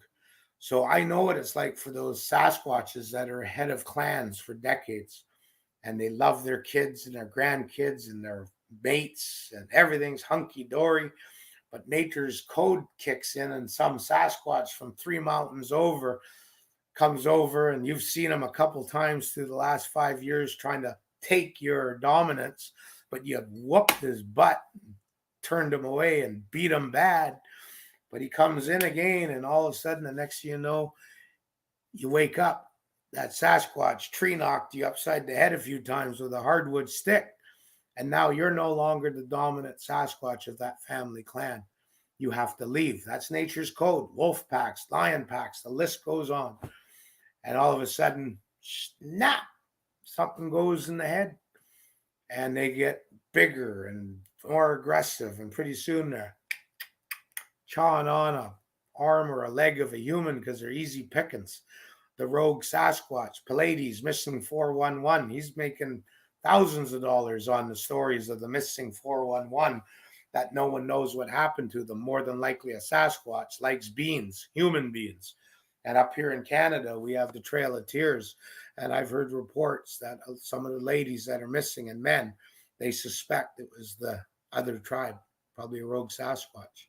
So, down in the United States, be very well informed from Canada. You do everything you can to retain your right to have a pistol out in the forest. Because up here in Canada, we don't have that freedom and right. We have to pack a 12 gauge. And I hate dragging a 12 gauge through the prairie prickle bushes like I did today. I bet. Wow. So I haven't really heard too much about them attacking humans. I've heard people saying they've been charged by them, but never actually eating humans. That's a little, it's a little disturbing, I guess. Whereas any of your bloodlines come from England, Europe? Mm-hmm. Well, they dig up the archaeological digs at the castles back in the serfdom age. They find bones that were boiled, snapped from marrow, teeth marks on them. Mm-hmm. Even your ancestors were cannibals in Europe. We know they were in Asia. Well, even my ancestors in Vancouver Island, I'm a Hamatsa. It means human flesh eater, the secret society of the Hamatsa. Google it, Hamatsa, Hamatsa. I belong to that group. We don't eat beans other than, Libby's beans and that nowadays. We haven't done cannibalism, but it was ceremonial, ritualistic. But the archaeological digs show that it was at one time gustatory cannibalism. We ate beans because we were starving. We had no choice. Farley Mowat wrote about it up in the Inuit territories, the Arctic. Up until 1947 was the last cannibal encounter. 1960s, a plane or 70s, a plane crashes in the Andes full of a team of soccer players. They chawed on one another to stay alive. Arian Jaya, no, we don't do that no more. The government don't allow us. But they still find evidence of their enemies from another village being chawed on by each other. Cannibalism has been in every continent excluding Antarctica. But then again, some of the ships that sunk there that we haven't found evidence of yet, they possibly were cannibalizing one another. We know the different ships that sunk or became marooned, they done it. So it's law of survival. Everything will get pooped out eventually. We'll all become a steaming coiler, especially if we go into the forest and go missing, like missing 411 dictates. And I suspect a lot of it is coming from the Sasquatch rogues, the very aggressive ones, due to being a psychopath or whatever else made their brain snap to be a human eater. Okay. Well, I mean, that makes sense. I can understand. I mean, there are humans to this day that sometimes snap and eat other humans. So, not great on either one. Not great on either end. So Media Fox says, okay, so where do these life forms live? Look behind you. In most of the states, from what I gather. And, I can only speak for 20 states that I've investigated in through my life, adult life. In Canada, every province and territory has Sasquatches. So where are they? Number one, use the internet. Look at BFRO's website. It's really in depth. And others, listen to more podcasts, find out where it's happening close to you. And then, link up with someone who's already investigating. That way you don't have to be like me and go up to trail cameras after 30 days and go, darn, I forgot to put the data card in. Go up again, darn, I forgot to turn the thing on. Don't make the mistakes we've made. Go with someone who's got a little bit of experience. Like today, I triple checked the trail cameras we put out. So, for humans, we make mistakes. So it's better to team up with someone. Go to Sasquatch Island. I have a lot of things there, in the post to help you. But the best thing is reach out to someone who's already doing it. And you never know, you might make a new lifelong friend, as I have with many. Absolutely. So Sasquatch has a question. Why do all the insects seem to go absolutely quiet when Sasquatch comes around? Sasquatch is around. I go quiet like a bug or a bird too. I don't want to be eaten. So they make mistakes. They step on things and make snaps. There's go up a certain way so that they're upwind and you smell them. And all of a sudden the birds and the insects go quiet. Yes, I've known we don't have much insects that make noise here in Vancouver Island, but I have heard it with the crickets that were cricketing one time here on Vancouver Island when there's a Sasquatch around. The birds, definitely. So Sasquatch are on apex predators, but they're going to capitalize on anything that's protein. So when we look at insects that have, they can put a pheromone out of a female insect and they can attract thousands of males from miles around. So their sense of smell in many of the insect species is so superior to ours. So insects, they evolve as everything does in God's creation in the animal kingdom through evolution. So, insects get camouflage. They can look like a bird poo when they're actually a moth. They can look like a scorpion when they're actually a butterfly, and so forth. So what I'm getting at is you look at the indigenous people that are out there to this day. Go to Chinese, Asian part of the community in your city or their department stores and see the things you wouldn't think of eating, scorpions, beetles, and other bugs. They eat it. Ants, they eat it. That's just part of their life, their culture. Well, for the Sasquatch, they know what insect tastes good. You hear some people eating ants and going, wow, it has a real nice citrus taste to it. Or, oh, wow, that one tasted kind of peppery in a different region. So the Sasquatches, as they're moving, like I was doing for the last 2 days in bush, I'm walking through the mid-July forest of British Columbia. Huckleberries, salmon berries, thimbleberries just coming online, blackberry sprouts, miner's lettuce, and other edibles that I know. I'm just crunching munch going along. Didn't eat no insects. Seen quite a few. You can bet dimes to the dollar. Sasquatches eat that insect, grab that insect, roll that log, rip it open, grab those grubs, grab those worms. Nope, don't eat the centipede. That leaves a bad stinging taste of poison in your mouth. So the bugs, more than likely, depending upon your region, they smell a Sasquatch, they're going to go silent, or otherwise they're going to be a steaming coiler in the forest. Yeah, so survival technique on their part. Everything gets eaten. That's why you got to be quiet and stealthy. True, true. So Race Fan wants to know, bottom line is mainstream science will not recognize the existence of Bigfoot until someone brings in a dead body or produces a live one. What do you think it's going to take for mainstream science to recognize a Bigfoot?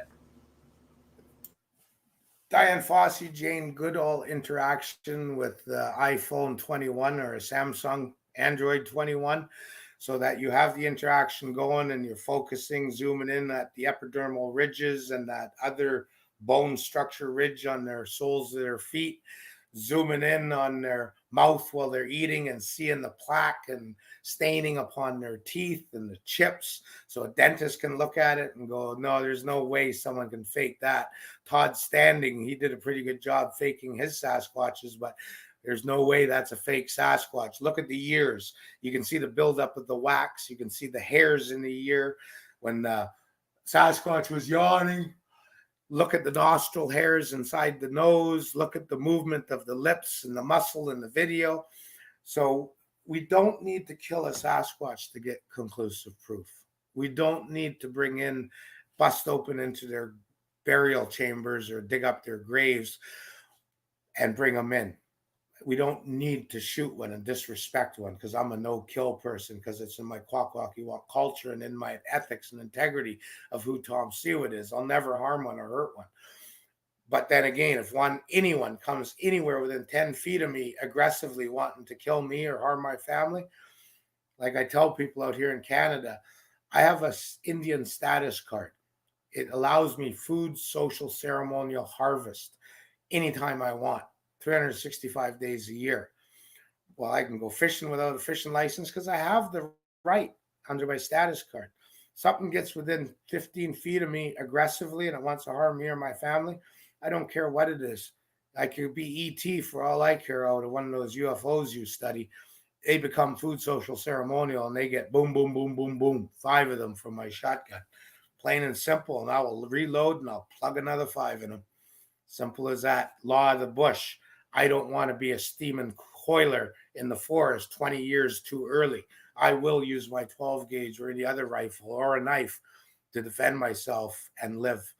But that's how we have to look at it. So it's pretty in depth, and I don't want to see someone kill one. I really hope it doesn't get to that, but I really want to see a Diane Fossey, Jane Goodall moment.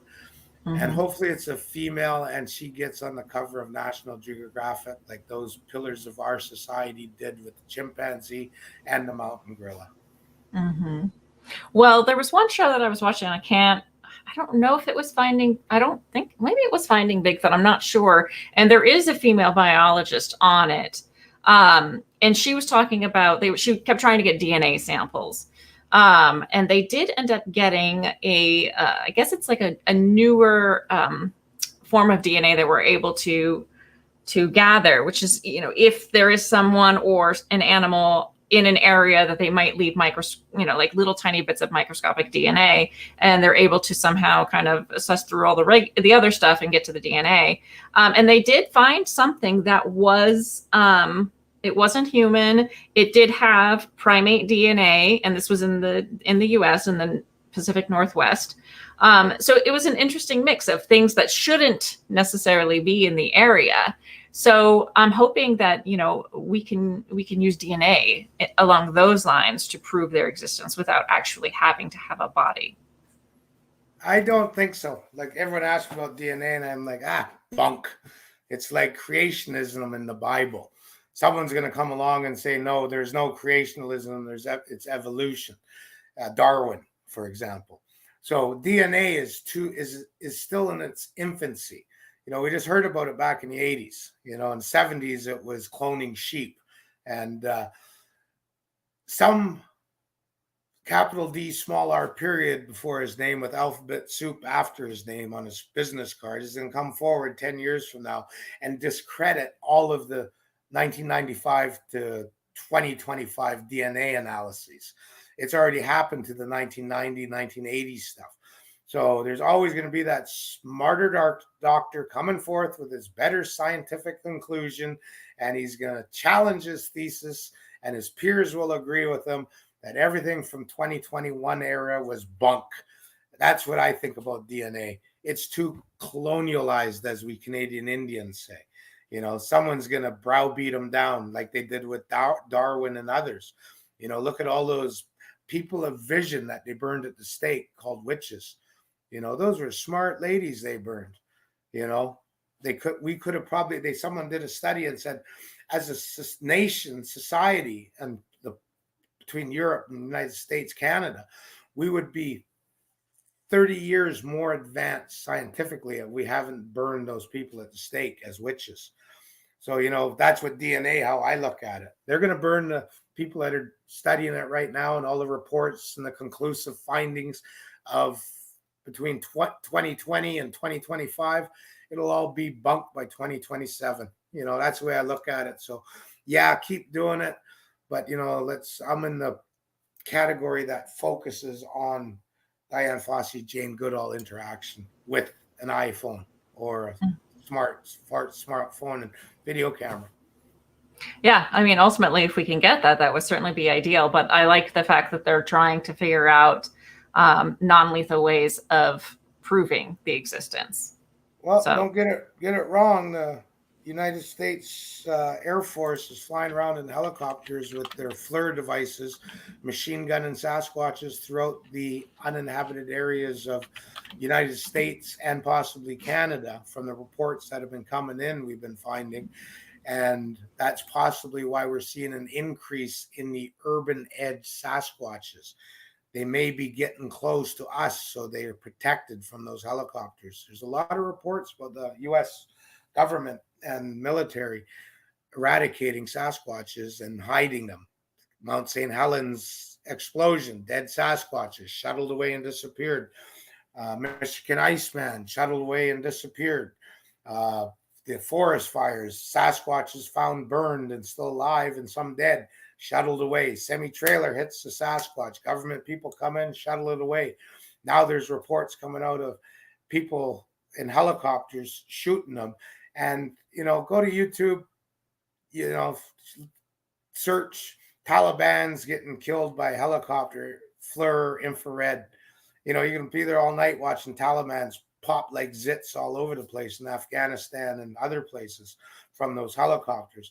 Now, with that advanced scientific equipment on those attack helicopters, you can't tell me that some general didn't say, hey, we got the prelude to the Apache helicopter coming on here, and we have this fancy FLIR equipment and infrared.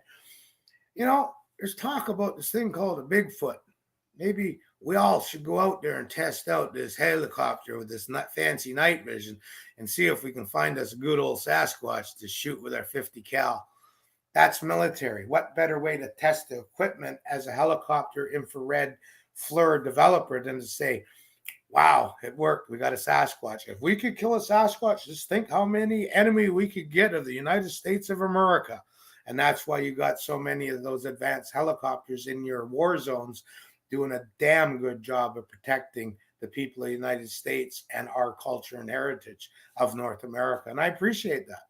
But unfortunately, I know they're using it against the Sasquatch now, so that no one finds conclusive proof of the existence of the second indigenous tribe for America, United States, and the fourth indigenous tribe of Canada.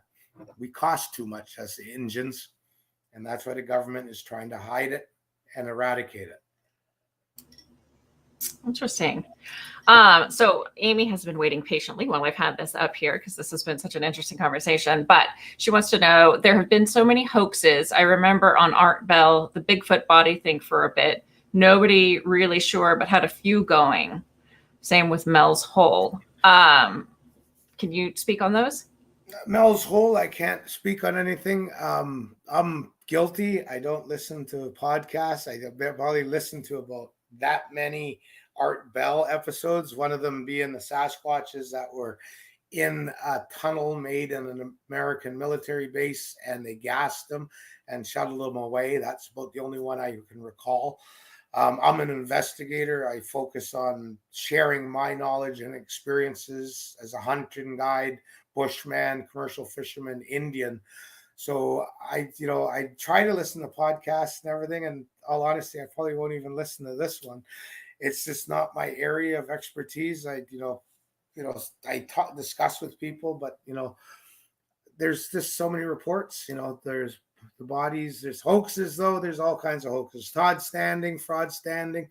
I always tell people, and I know one day I'll meet Todd again, eyeball to eyeball. I met him before I walked out on his talk at the Sasquatch Summit 2017 because I could tell he was lips were moving, he was lying. And I stood up, looked at my wife, and I'm deaf in my right ear. And unfortunately, I said it real loud. I said, I can't listen to this BS. And I walked out of his talk. And right behind me and my wife was Les Stroud, go figure. So, it's, there's hoaxes out there. The only thing we can do is don't believe everything. When in doubt, throw it out. Don't just all of a sudden look at a picture and go, wow, that's a Sasquatch.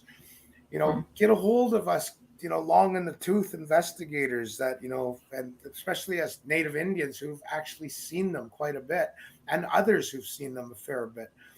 And, ask us and we can say, look at the ankles. See how they got like a 90-degree corner? That's a suit. See how the hair is all spiky, like a porcupine, like a costume you buy? And when you look at pictures of chimpanzees, monkeys, orangutans,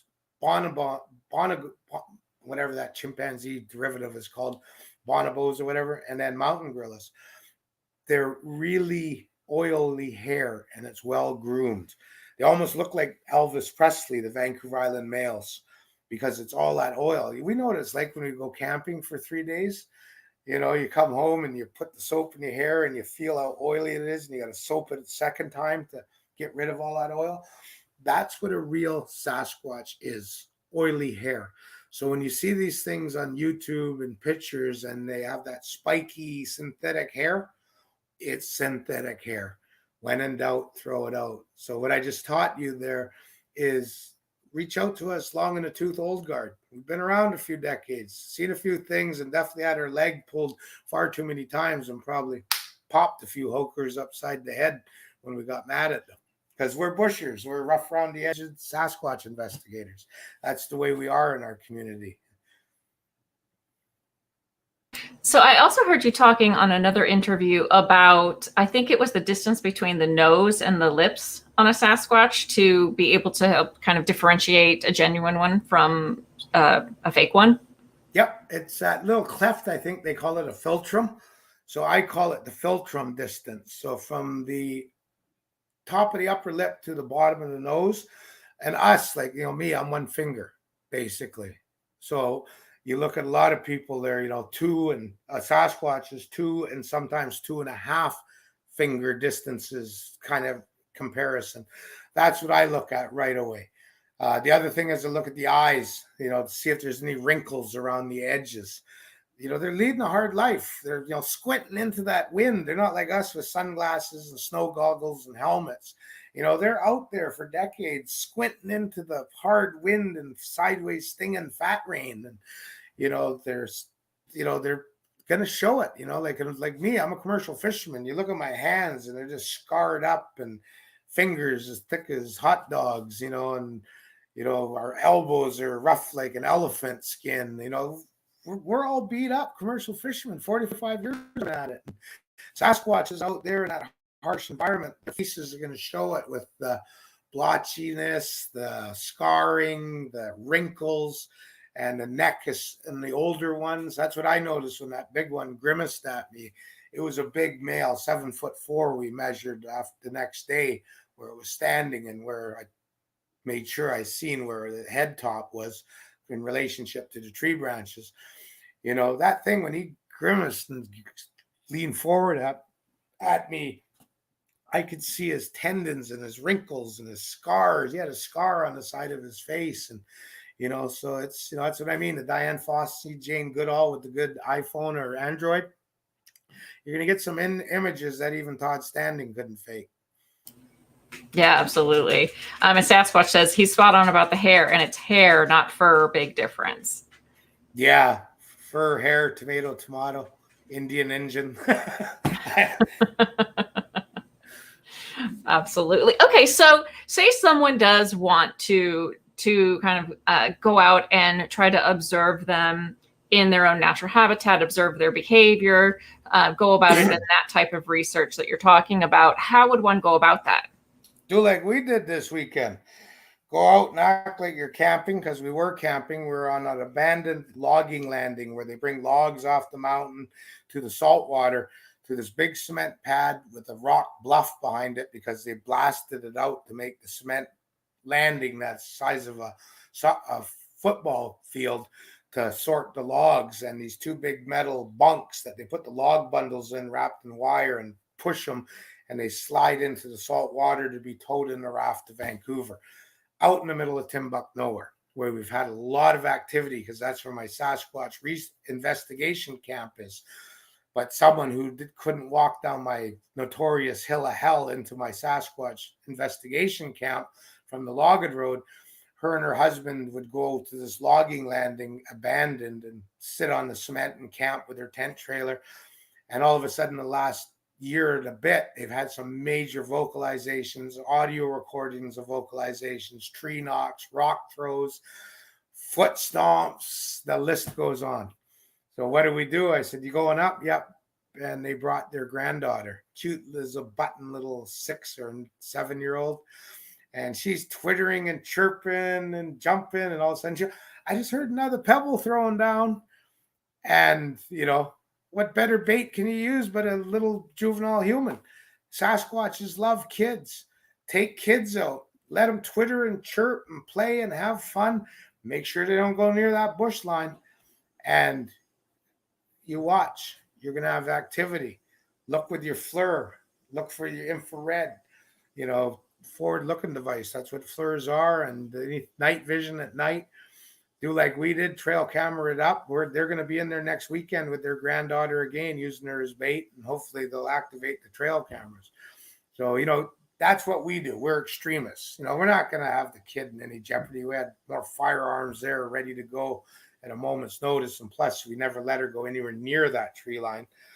And, she was just having fun. And there's so many reports. Tronocha will capture children, rub spruce sap in their eyes, take them in the forest and eat them. It's our boogeyman. But why are there so many Indian reports about Sasquatches and children? On YouTube, that Sasquatch squatted down, throwing a rock sideways at this guy in a grass field. He was standing in a kid's park. Why was there a big Sasquatch at that edge of that kid's park? Here on Vancouver Island, the kids' park up the old island highway, we call it, in Union Bay, they had to log the trees behind because they're having so much trouble with Sasquatches coming to that new playground at the forest edge with a hill behind the forest. So kids are going to be your best. So a lot of people out there are probably listening and going, oh my God, I can't believe he's using children as bait. I use twittering, chirping children on my looped digital player. So I plug it in through Wi-Fi to a speaker. I jack up the volume, Twitter and chirping children, and it seems to be working. I can hear them coming close at times. So, each to his own. I don't want to, kids are such a pain in the butt. I don't want to out there investigating with me. So loop it and put it on digital recorder. Very smart. I have 3. I can say that's very smart. Red in the Valley says, why do they like kids? Or do they? What do they do with them? What's the point? They're tender, just like veal, lamb. I'm just being honest, It's all the indigenous tribes in North America at one time before modernization in this modern world, we relished fetuses in animals, be it whales, seals, sea lions on the coast, deer, buffalo, elk. Fetuses were relished. It was a delicacy. So why do they like kids? Tender, tasty, not contaminated. They're spoiled. So you eat a deer that's, me, I go deer hunting and everyone's like, how can you always shoot button bucks and spike bucks? Because they taste good. I said, what do I want to eat old, gnarly old rut tasting 7x7 spike white muzzled deer for? It's a baloney bull. It's tough, tastes rank and stank and all rutted up. That's why I don't shoot hat racks. I got one hat rack. I know what he tastes like. I don't need to shoot another hat rack and eat it. I don't have a ego that I have to have 50 hat racks in my basement. I got one. That's all I need. And besides that, button bucks and spike bucks, they taste mighty good. They're tender. So that's why they like them. But they have laws, very strict laws. Now, we do know of the reports back in the start of the printing presses coming to North America about, Sasquatches being very aggressive to the humans and pioneers and homesteaders. And I can't recall, but I imagine there's probably one or two cases out there about the mountain devils stealing pioneer children. And, that happening, what would your ancestors that were pioneers do to a Sasquatch that killed their children? We know what they did to my ancestors, the Indians that harmed their families, eradicate them. So we have laws. They have laws, very strict laws. We know they're still curious to children, but we don't hear of them taking our children anymore. We hear of the young boy 3 years ago. Oh, I was taken care of by that big black bear for 3 days in the forest when they found him. Oh, black bear took care of that lost little blonde-haired boy. That was a Sasquatch. My Lucas had his daughter picked up by a Sitonga and carried away for 45 minutes to teach him a lesson that he shouldn't go into their caves and catacombs like he did and take their possessions. He took a corn husk doll out of a Sitonga cave in Omaha, July 4th, 2 years ago. The Sasquatch came at night while they were going to get ready to light off fireworks and took his daughter for 45 minutes. So they have laws, very strict laws. They know it's not in their best interest to eat our children anymore because their ancestors were very, very punished by the newcomers. And like the cave in Arizona where the giant hairy people, the other tribe, were cannibalizing the native tribe. Well, the natives went to Lovelock Cave and cornered them in there and suffocated them and burned them out, eradicated them. So, there's a reason why the Sasquatches are very elusive and apprehensive to come anywhere near us. We are murderers. We kill them. We eradicate them. Same reason why Indians stay within the confines of Indian reserves and don't often come out, even to this day in Canada and the US. Why do we want to come out? We're not treated properly and proper in most cases. I'm assimilated off reserve and have been all my life since I was 6. But I know of a lot of Indians that stay within the confines of their Indian reserves because it's not safe for them to come out of their Lovelock Cave. And that's the way Sasquatches live right now. Well, it certainly makes sense. It's understandable. Tony wants to know, could you ask Tom, please, Lynn, if he's thought about making Faraday cages for his cameras? I've just actually heard about Faraday cages today, drinking coffee out investigating. So I will definitely be looking into it. We're using lead sheeting. We cut it out in the areas and wrap it around. And then we encase that in clay and then forest dirt and then forest duff, which is moss and pine needles. So yeah, ingenuity. You got to keep trying different things. We got to get a bingo yet and get that crispy picture or video. Yeah, absolutely. Well, that's good. Sounds like you're doing all the right stuff to try to block that electromagnetic energy. So hopefully that works. I'll keep my fingers crossed. Let's see. Nicola wants to know how far back in Legend. Legend. Oh, legend. Yes. Does Bigfoot go back in your tribe? Since the dawn of creation in our stories, we were created by ecologically, the creator, and he created the world, all the animals, natural and supernatural, from all the elements, but he didn't create humans, according to my tribe. He would then come back to Earth thousands of years later, getting into your UFO stuff, and coming back, and he would look down at his creation of Earth and the world and the creatures and see that his animal kingdom was out of balance. It was out of skew. I won't get into it. There's too many things to talk about on that. But anyway, he was out of magic and he couldn't make humans. So he journeyed to the north end of the world, and his brother, the Transformer, after they talked, flew across the world. And when he came across animals, natural and supernatural, he transformed them into human beings, referred to as our new yum, our first ancestor, our creation as humans. So when we go to potlatch and we see chieftains have their headpieces of the carved new yum, the creature they came from. Commoners are eagles and bears and other animals that are natural. The blue bloods, like my family, are the supernatural animals. My chief wears a kulus, cousin to the thunderbird, upon his head. Other chiefs hold a thunderbird on their head. And I know of one chief apparently has a tunacha, a Sasquatch. So his people, and but then again, someone told me no, it was just his powerful crest, because we didn't actually come from Sasquatch in one region of our lands, because they are the other tribe. They were always human.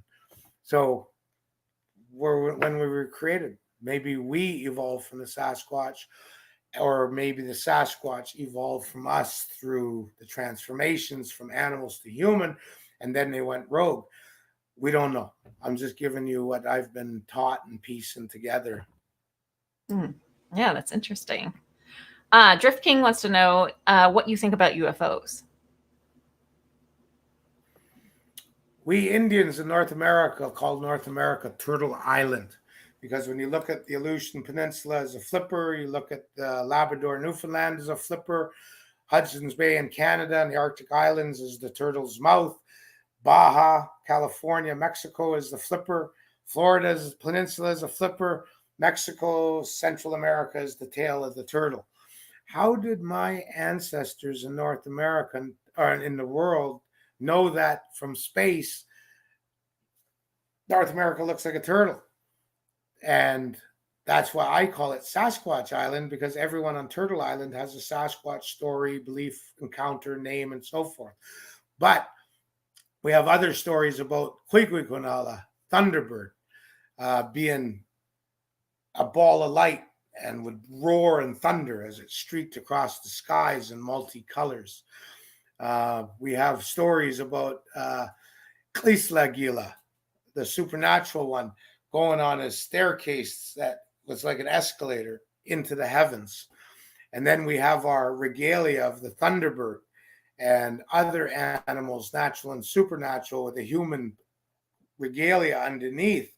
That's indicative of the Mayan and the Inca interpretations of these animal human forms, as well as the Egyptians, Mesopotamians, and everyone else. So what is my belief in UFOs? No, we've identified them. We know there are things that are flying around from coming through wormholes. But this is a Sasquatch podcast. Don't get me into UFOs, because we'll be here till tomorrow morning.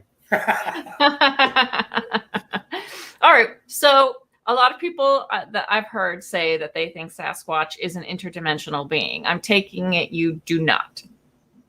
No. Next question. All right. Pretty easy answer for that one, I guess.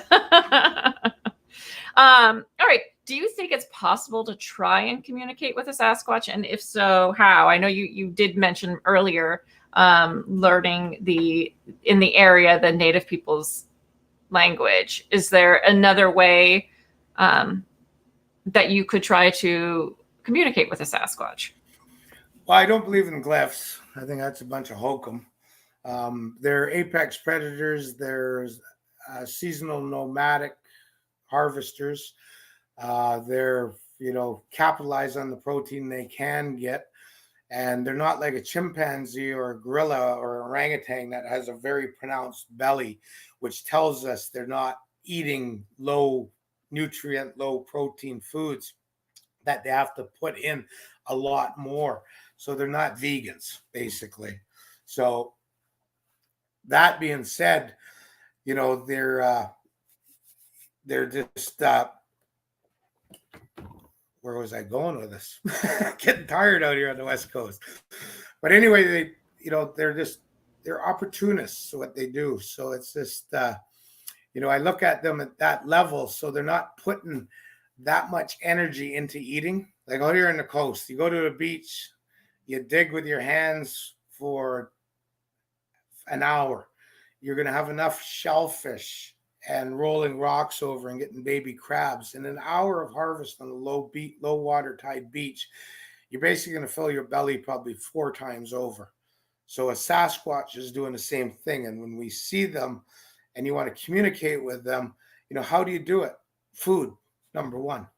That's always getting their thing. But please don't use unnatural stuff like peanuts and chocolate, because we know what peanut and chocolate allergies do to humans already. But use that seasonal fruit that they can't get out of the season. So we can get strawberries pretty much 12 months of the year out in the West Coast in the stores, yams, tubers, all the vegetables and berries. We can get 12 months of the year.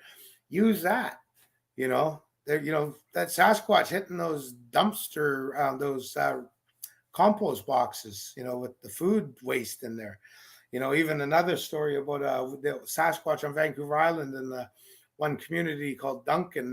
It's the nickname on Chow Mein because it was like clockwork that Saturday morning and Sunday morning after the Friday and Saturday night smorgasbord of Chinese food, before daylight, this long, tall, skinny, sickly looking Sasquatch was armpit deep in the dumpster eating his chow mein and chop suey. And the bottle collector couldn't get there until he filled his belly and walked away. So, and he had to be there before daylight. Otherwise, the other bottle collectors would go in and get all of the recyclable bottles and cans from the smorgasbord the night before. So, that's, what I look at is communicating. It's going to be through food. And, that's the best way, because we can't go do it through language because we don't share the two. But we're trying that in Omaha Indian Reserve because I caught Lucas chattering like a Sasquatch, talking into the bush, and it answered. And another one chirped, and Lucas turned and in a language that I did not know, other than it was equivalent to the language what I've heard Sasquatches when they chatter. And when you hear stuff called samurai chatter, bunk. I don't believe in it, never heard it, talked to many other investigators. So whatever you hear samurai chatter come up, and it's that real high-pitched squealing chatter, bunk. I don't follow that whatsoever. Well, the Bigfoot and I have something in common because communicating with food is the best way to communicate with me too. Yeah. So that always works. Always. All right. So I get one last UFO question. We can't resist here. Does Bigfoot have a UFO connection? No. But for the ones that believe in it, out of respect for you, some stories have been coming out of the cocaine areas, Bolivia, Colombia, and that they have Sasquatches now. They never did. And so we do know that Sasquatches were gassed in an Art Bell interview in the early 1990s, late 1980s, where this guy who was a security officer at this military base, after he left, divulged that the military has Sasquatches. Well, isn't it a coincidence that 10 years ago, all of a sudden we heard about body cameras on our police officers and now on our military and our fish and game officers now and our park rangers? Well, all of a sudden these body cameras, this all of a sudden popped up. They have laws, Tom, very strict laws. Well, could that not be instinct? We as humans aren't instinctual. We have to learn not to get burned by fire. We have to learn to walk and stand up and yada, yada, yada. But animals are instinctual. So maybe the Sasquatch is a relic hominid. It has nocturnal vision, hairy body, but maybe it retained the instinctual level that we as whatever they call us as humans don't have no more. So that being said, if all of a sudden you did have Sasquatches, and whether it be through DNA and cloning or through taking infant Sasquatches and raising them, well, wouldn't that be the best special forces SEAL team member you could ever have? Because they're the number one hide and seek champion of North America, Australia, Himalayas, Europe, and Asia. So now all of a sudden you train them to to be your reconnaissance teams for your military. That's why the military gassed them in the first place and retained them. They wanted that to learn something, to make them into a tool, a weapon. But they have an instinctual kick that says, no, we can't be holding tools. So what do? Beat it into them that they got to wear that harness that has body cameras, GPS, so that now the AWAC in the sky knows where that SEAL team of Sasquatches that all of a sudden now are appearing at drug cartel plantations and cocaine manufacturing sites in the jungle. So that's just something I speculate on. Conspiracy theory? Oh, you bet. Probably be on another podcast with that one. But all of the evidence is there that our military has them, has had them. And if we go back to the 1970s, you probably won't remember this one. Day of the Dolphin novel. It's movie, George C. Scott. Oh, you got to read that one. The military Navy were training dolphins to have needles on them to go stab enemy frogmen, scuba divers. They were training them, dolphins, to go with magnet explosives and put them on submarines and the bottom of boats and so forth. So what better way if you're 200 miles offshore and you have an amphibious boat with dolphins that are trained, and you put, and pilot whales they're doing now, and orcas that they've even tried, you train them so that they got to go swim into Havana Harbor and affix these magnetic things on the bottom of all the Russian ships. Satellite pushes a button, kaboom, Pearl Harbor instantaneously in one button push. See what I'm getting at? So Sasquatches make the best sense to be a new reconnaissance team, because a SEAL team crashes on an airplane. Well, they got to come up with an excuse why they were in that sector of the world where this conflict was arising. What was their mission and so forth. Or if they're in enemy lines and they get killed, all of a sudden it's, we're sorry to inform you that your son and daughter, who were SEAL team members, perished in a helicopter crash. Kind of ironic that every time an American Special Forces operative dies, it's usually in a helicopter crash. You find that troubling, like I do from Canada. And a helicopter goes down with 2 or 3 Sasquatches or more that are trained to be SEAL team operatives, replacements. They don't have to report to anyone. That don't make CNN. See what I'm getting at? Yeah. So there's some strange things going on. So with the UFO attachment, what we're already seeing pictures of these diamond-shaped UFOs. We've been seeing them since 1983 and hearing the reports of them from Area 51 and throughout the world, North America. Now they're pretty much just like any stealth fighter. They're just part of the arsenal of the Air Force and the U.S. empire. Well, you know, submarines can sneak anywhere. And SEAL team members go in a special hatch, pop out, go into the small sub, pop up in a Zodiac, go into a jungle, do their job. So is there a UFO connection to Sasquatches? Yeah, but it's the U.S. military. Interesting. Okay. Chris wants to know, will Sasquatch attack or disappear when the environment shifts? Oh, environment's always in flux. Things come, things go. Crocodiles stay. So do alligators. Who knows about the Sasquatch? Time will tell.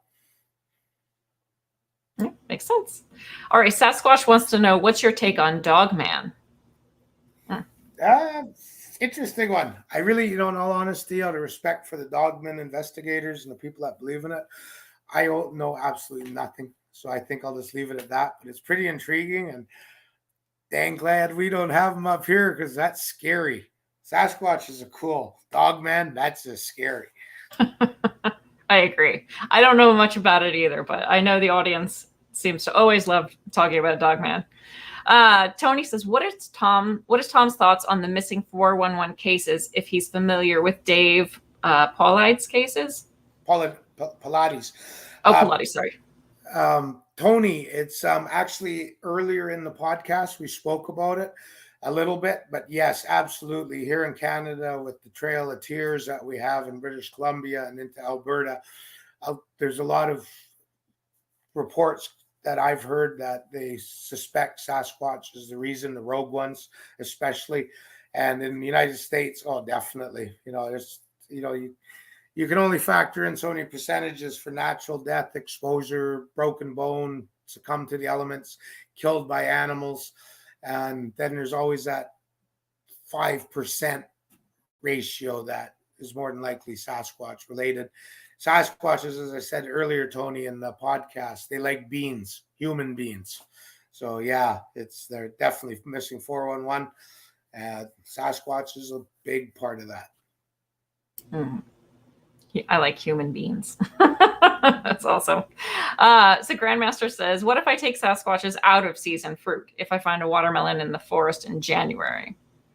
So are they going to care if it's out of season fruit? No, that's what we're finding. We're tricking them. We're finding that they're like, whoa, look at that, a plum, and it's February. Here it doesn't freeze out here on the coast. We don't very seldom get frozen weather. It comes for a couple of weeks, and that's about it.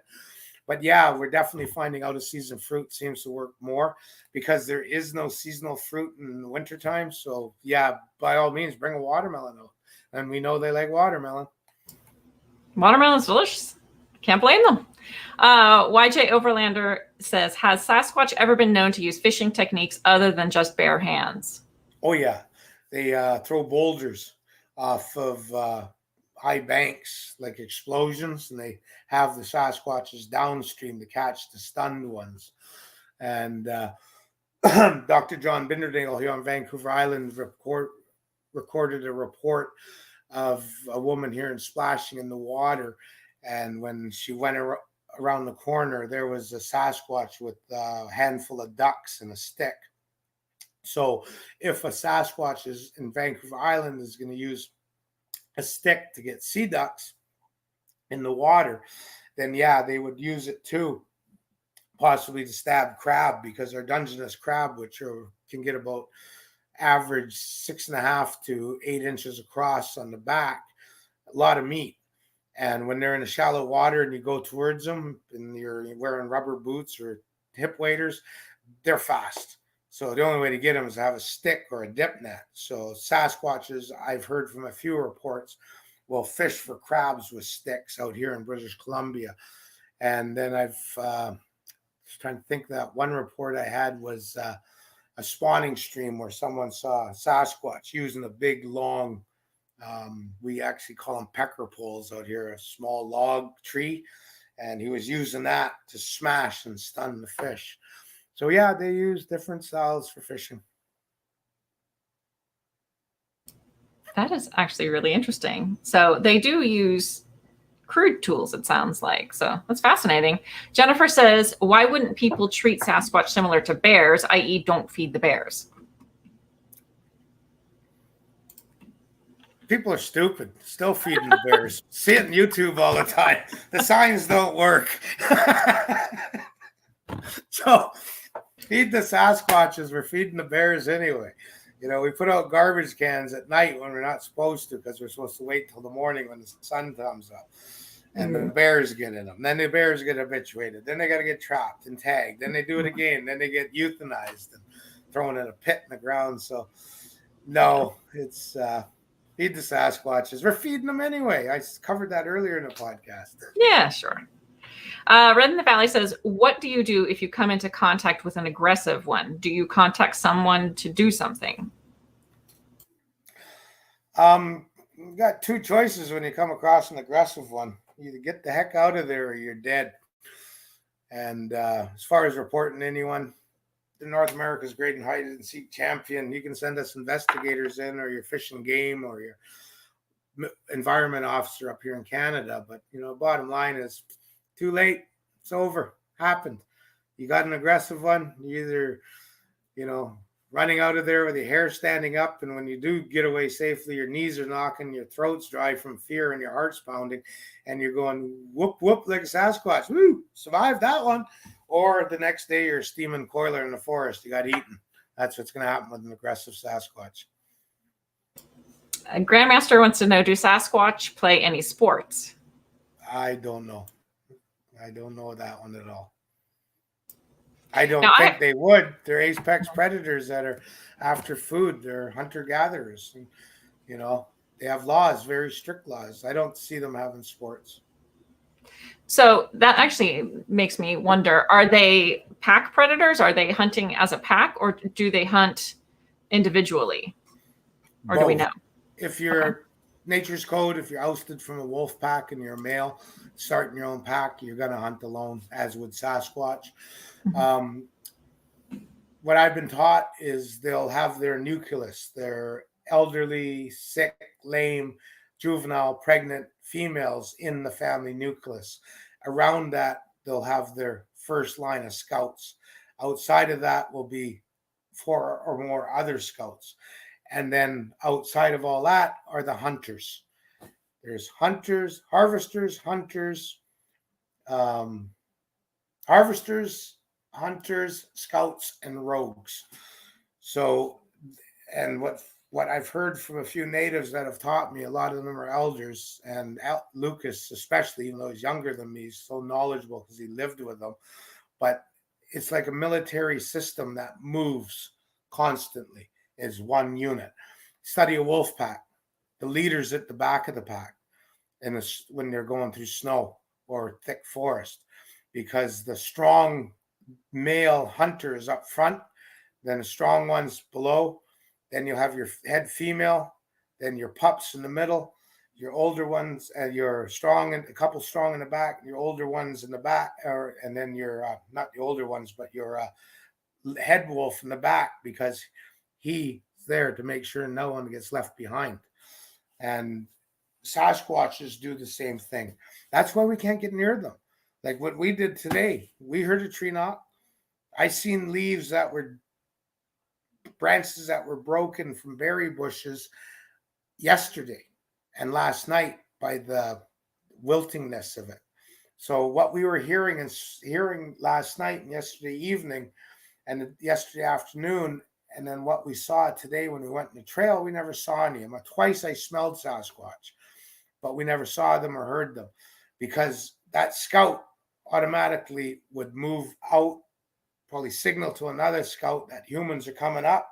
They're actually coming up this cliff. You know, they found the way in, they found our trail, which I did. I had to use my knowledge to be able to know. Everyone's like, well, we've been coming here for years. We didn't know there was a old roadway in there. I'm like, well, yeah, we have to go in that over those pile of logs, over the berm of dirt, through the thick, muddy ditch, and then up through the prickle bushes and stinging nettles before we got to find that road. So I said, you know, that's how you have to do it. So, you know, you got to really try to outthink those Sasquatches. And they move, like I say, when we look at an atom with the nucleus and the electrons and protons, that's like a Sasquatch unit. They're constantly going to move like that. And are you going to penetrate the first line of scouts? No. Yeah, that makes sense. This is a fun question. Did anybody build a camp for humans and Sasquatch come togethers? Seriously. Not that I know of. I do know of in the times of smallpox here on the coast, Sasquatches came to the edge of our Indian village, dragging their sick covered in smallpox, carrying their infants covered in smallpox, gasping for their last breaths. And the Sasquatch clans looked at our people and were sick.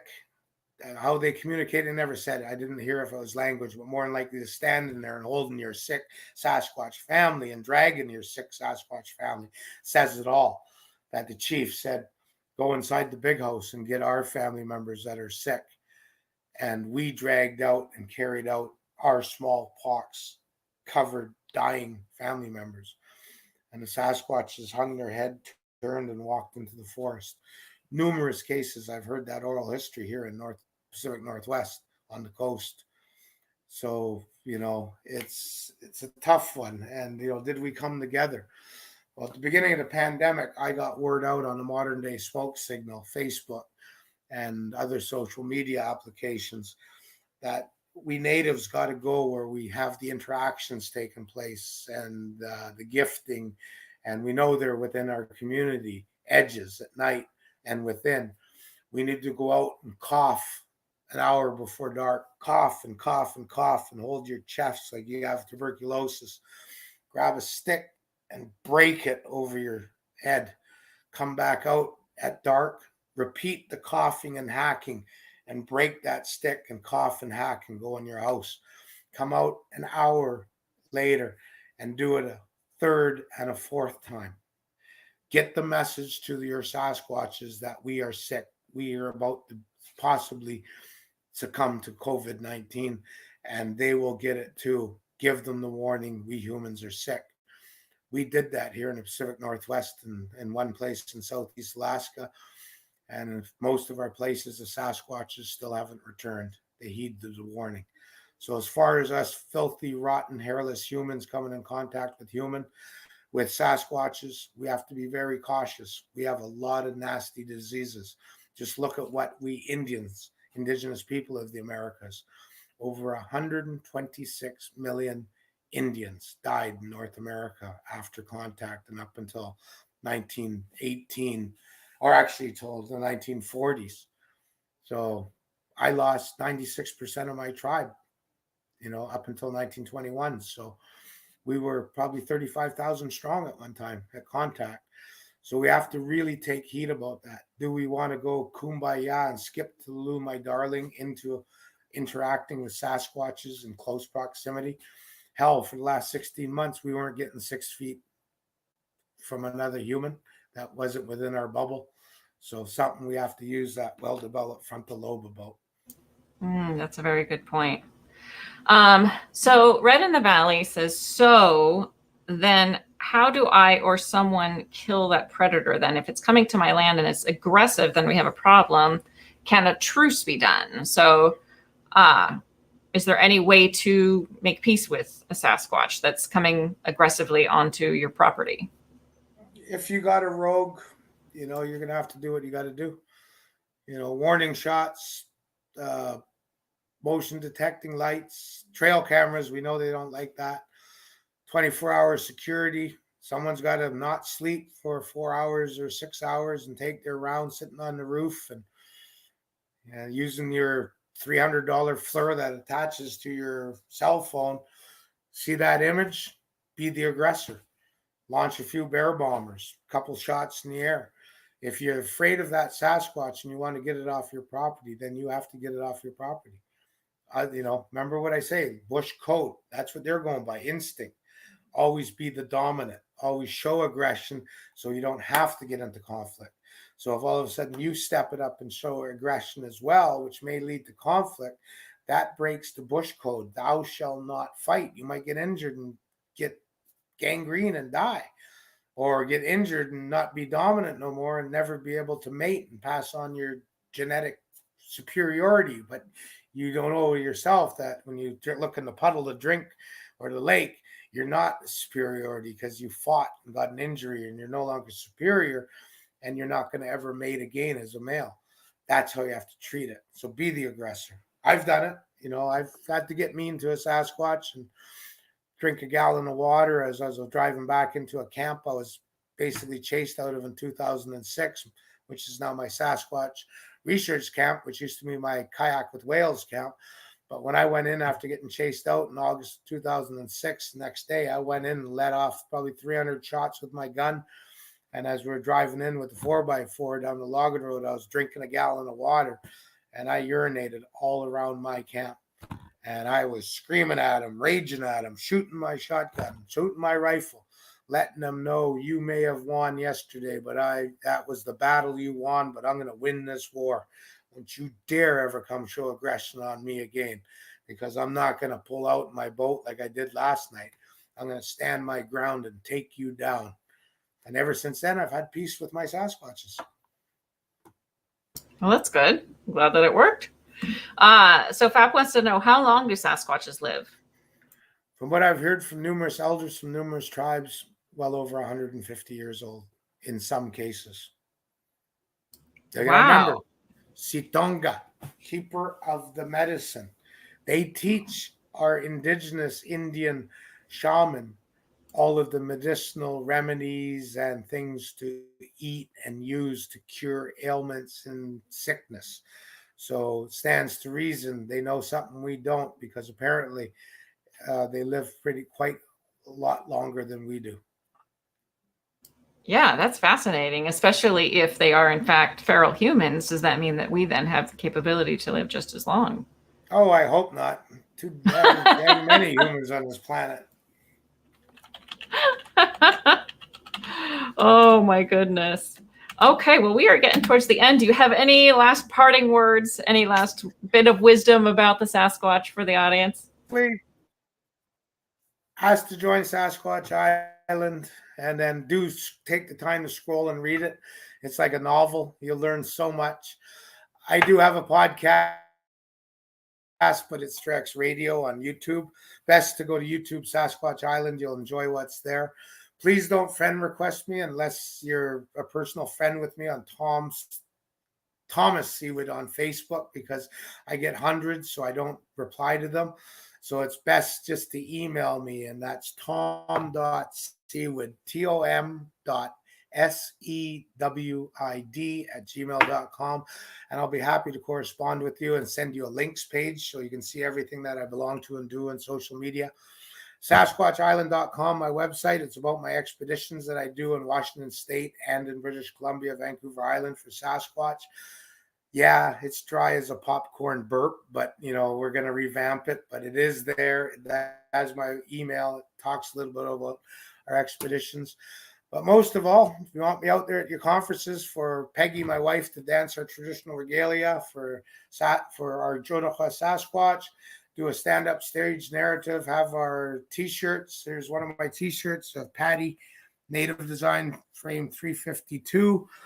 Go to SasquatchTheLegend.com or thebigfootstore.com. Order all your scrog with my West Coast Native Designs. If you want a tattoo of a Native Design Sasquatch, I'd be happy to do you one. Email me. That's about it. But hopefully I'll meet you all. If you have questions, like I say, email me. And hopefully I'll be on Spaced Out Radio again. Maybe I'll talk about UFOs. Yeah, absolutely. Absolutely. And I put your email address in the chat for everybody so that they have that. But yeah, that's wonderful. Thank you so much. I would love to have you back on to talk about UFOs. And I am going to take us out now. So thank you very much. Thank you. You've been wonderful. Okay, bye. Bye-bye. Okay, we've got Mr. Ron Bumblefoot Ball rocking in the background with Women Rule the World. And Bumblefoot is the official music of Spaced Out Radio, rocking us in and out of every single show. So come on, my little demons, and dance it up for the guitar god himself. A special thanks to everyone listening in at your home, in your cars, with your coven, or wherever you may be. Thanks to everyone participating in our chat rooms on YouTube, Twitch, and on Twitter at #SpacedOutRadio. And I want to remind you that if you've missed out most of this show or others, you can check out our free archives at youtube.com/spacedoutradio. Just do us the favor and hit that subscribe button. Our website is spacedoutradio.com, where we have a plethora of features for you, including Rocking Up to Bumblefoot, and don't forget to read up on Captain Shirk's SOR Newswire, and so much more. Remember, this show is copyright by Space Out Radio and SOR Media Ventures Limited. Thank you so much for sharing your evening with us. Mr. Bumblefoot, we need you to send us off into the night. And even though the broomstick may have landed for the night, remember there is always a seat for you on the next flight. Good night and go make some mischief.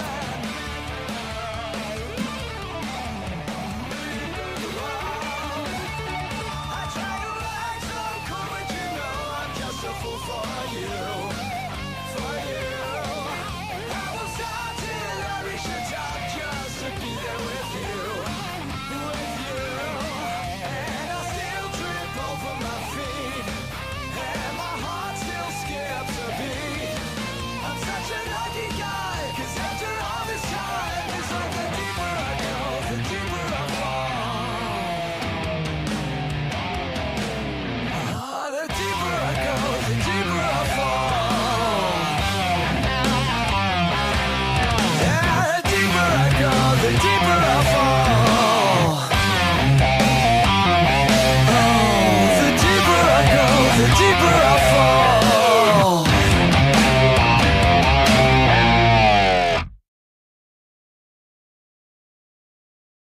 Okay. Thanks, guys. You were wonderful. Yeah, I have a few minutes that I can sit and chat if anybody wants to ask any questions or talk any things. Hey, thanks, man. Think I have a good radio voice? Troy SR71, you've been quiet tonight. Is she? I am secretly Carl. Yes. Dave is hidden away. He'll be fine. Oh, thank you so much. You guys are all wonderful too. So what'd you guys think of that show? It's interesting. I will admit Bigfoot is not my area of expertise, so it was interesting for me. I learned some new phrases. You know what I'm talking about. Oh, you were late. Terrible. Have you heard that poltergeist story? No, I haven't. The talking mongoose. I'm gonna have to look that up. A talking mongoose and a poltergeist?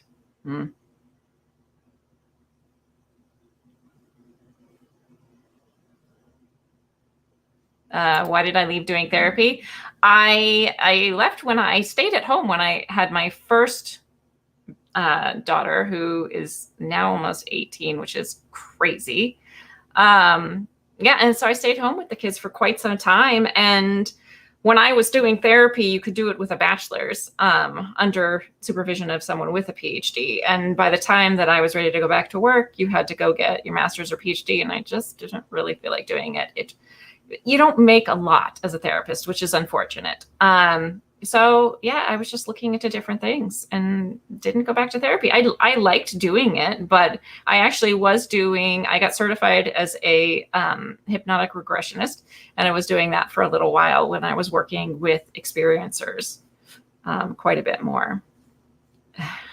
Yeah, I figured you'd get that one, Fab. Yeah, Tom is interesting, isn't he?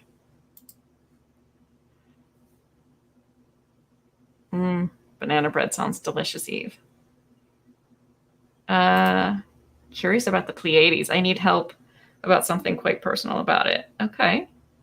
I don't know a ton about the Pleiades, but if you want to email me, Red in the Valley, it's just lynn@space.radio.com. I might be able to find out the information for you or point you in the direction of someone who does know what it is you need to know. Oh, thanks. That's awesome. I try to keep it fun. You got to get people comfortable. Then I can ask the questions. Seems like no, it's actually pretty fun. Oh, unless you're talking about counseling. Counseling can be tough. It's very draining for sure. I got too attached to the clients, so that's always difficult. Oh, it makes perfect sense. Yeah. I'm about to eat steak. Cool. Oh. Definitely not better than Dave. Dave is, like I said before, Dave is a rock star. Newton's Journey of Souls. No.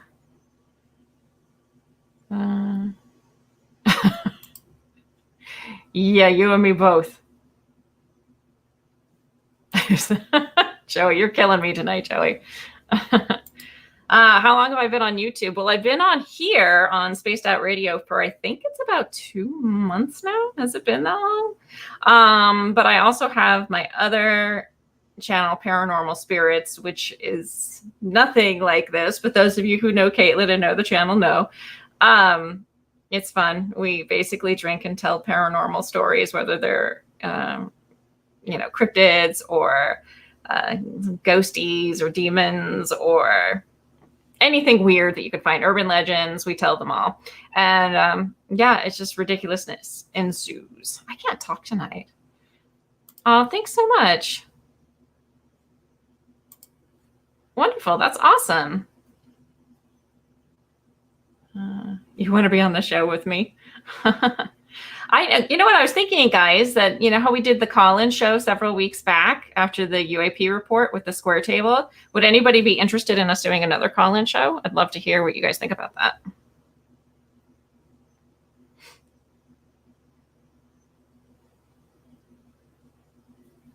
Oh, regression. Okay, that makes much more sense, John, than registration. Dr. Newton's Journey of Souls. I haven't read that one. Regression is just super interesting, isn't it? Aw, thanks so much.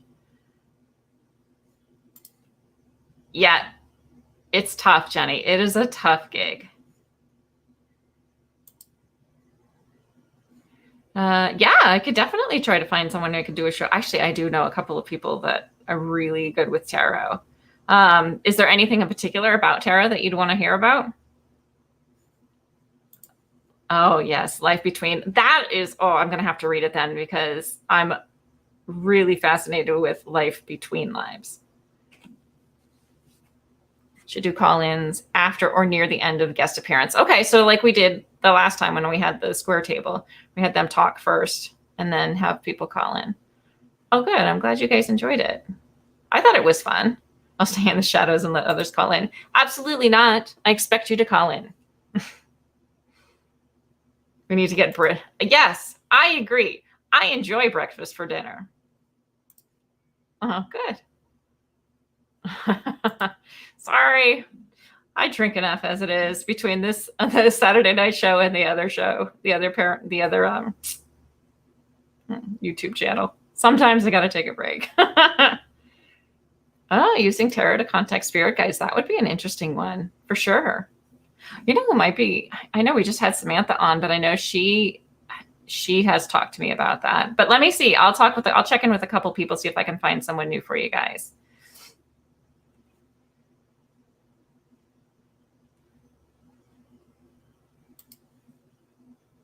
Lynn, what kind of breakfast should we have him eat for dinner? Pancakes, French toast, one of my personal faves. Break out the biscuits and gravy. Shut up, Liver, you're fine. Oh, you guys couldn't really see my shirt today. It has, hold on, let me take this down so you can see.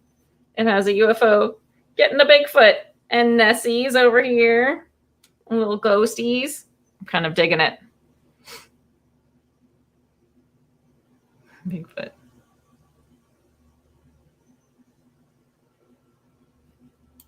I don't get it either. Breakfast is delicious for any meal.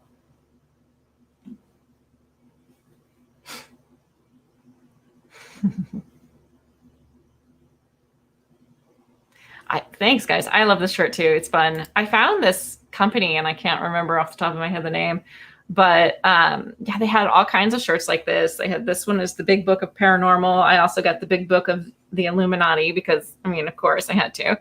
I think there was one that was the Big Book of Conspiracy Theories, and that had a bunch of different fun things on it too. It was pretty fun. But we also have Spaced Out Radio merchandise, and I did get a couple of those shirts. So I'll be wearing those in upcoming episodes. And my teeth are white AF. Thanks. Banana nut bread, delicious.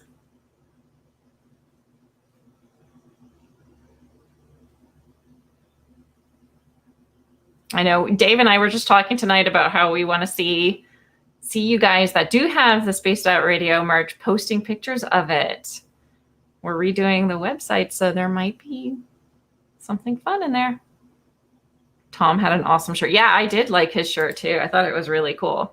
That's his artwork. I think he said that, but he does a lot of different things from what I understand.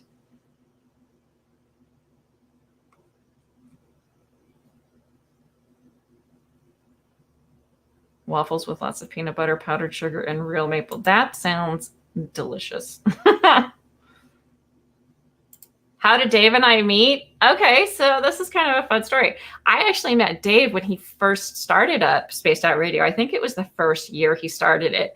And I was working for the organization Free at that time. And when I was, I helped like co-develop and run the support program for experiencers.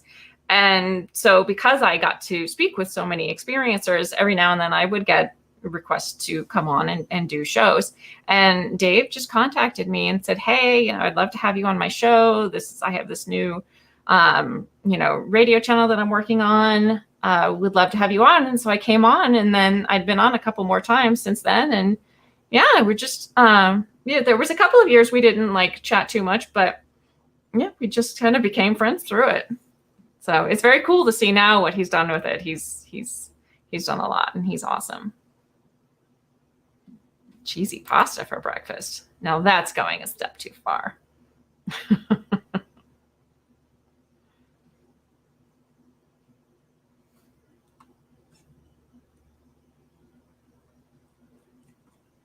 All right, guys. Well, it is almost 2:30 a.m. Oh, thanks so much.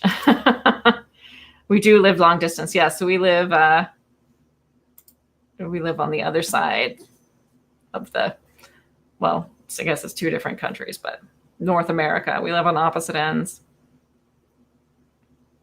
Cold pizza. Yeah.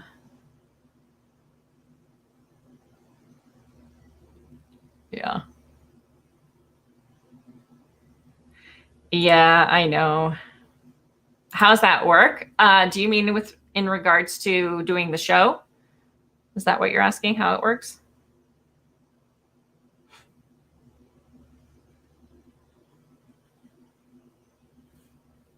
Wait, were you guys asking about Dave Scott or Dave Hurley? There's the two Daves. It gets very confusing sometimes. I'm assuming you went Dave Scott, but I don't know if maybe you guys are drifting if you're talking about Dave Hurley. Dave Hurley and I don't live on opposite sides of the country.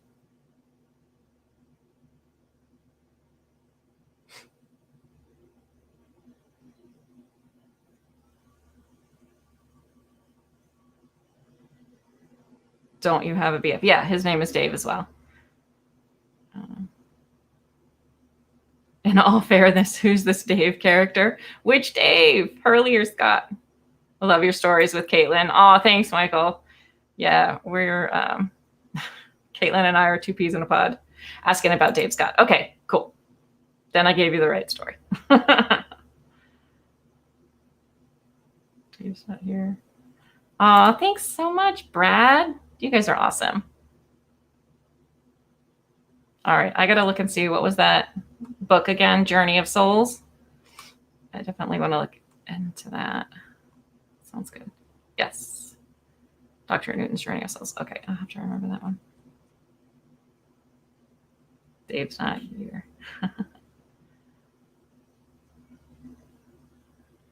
Yeah, sometimes Dave is here. You just don't know it.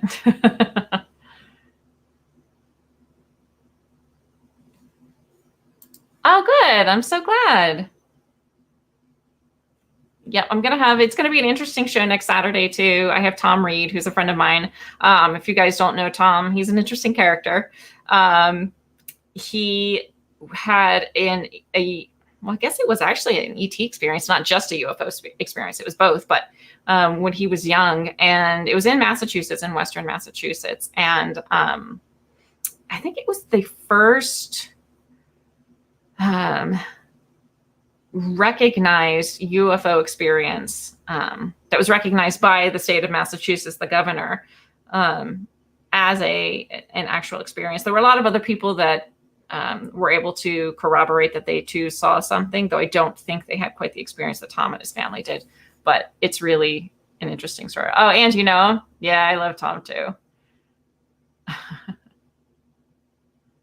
Tom and I put on a paranormal conference a couple years back in Salem. It was fun.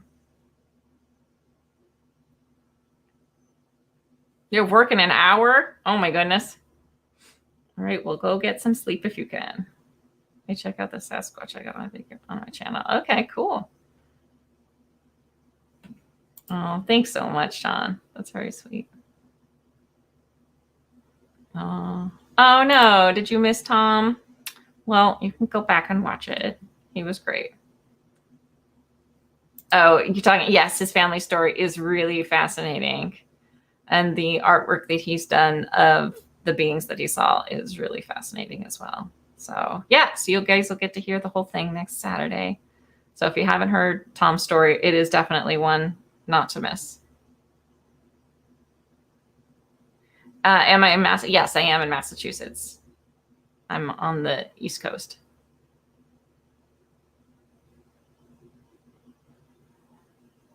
Gotta have chunky veggie sauce and chili cheese.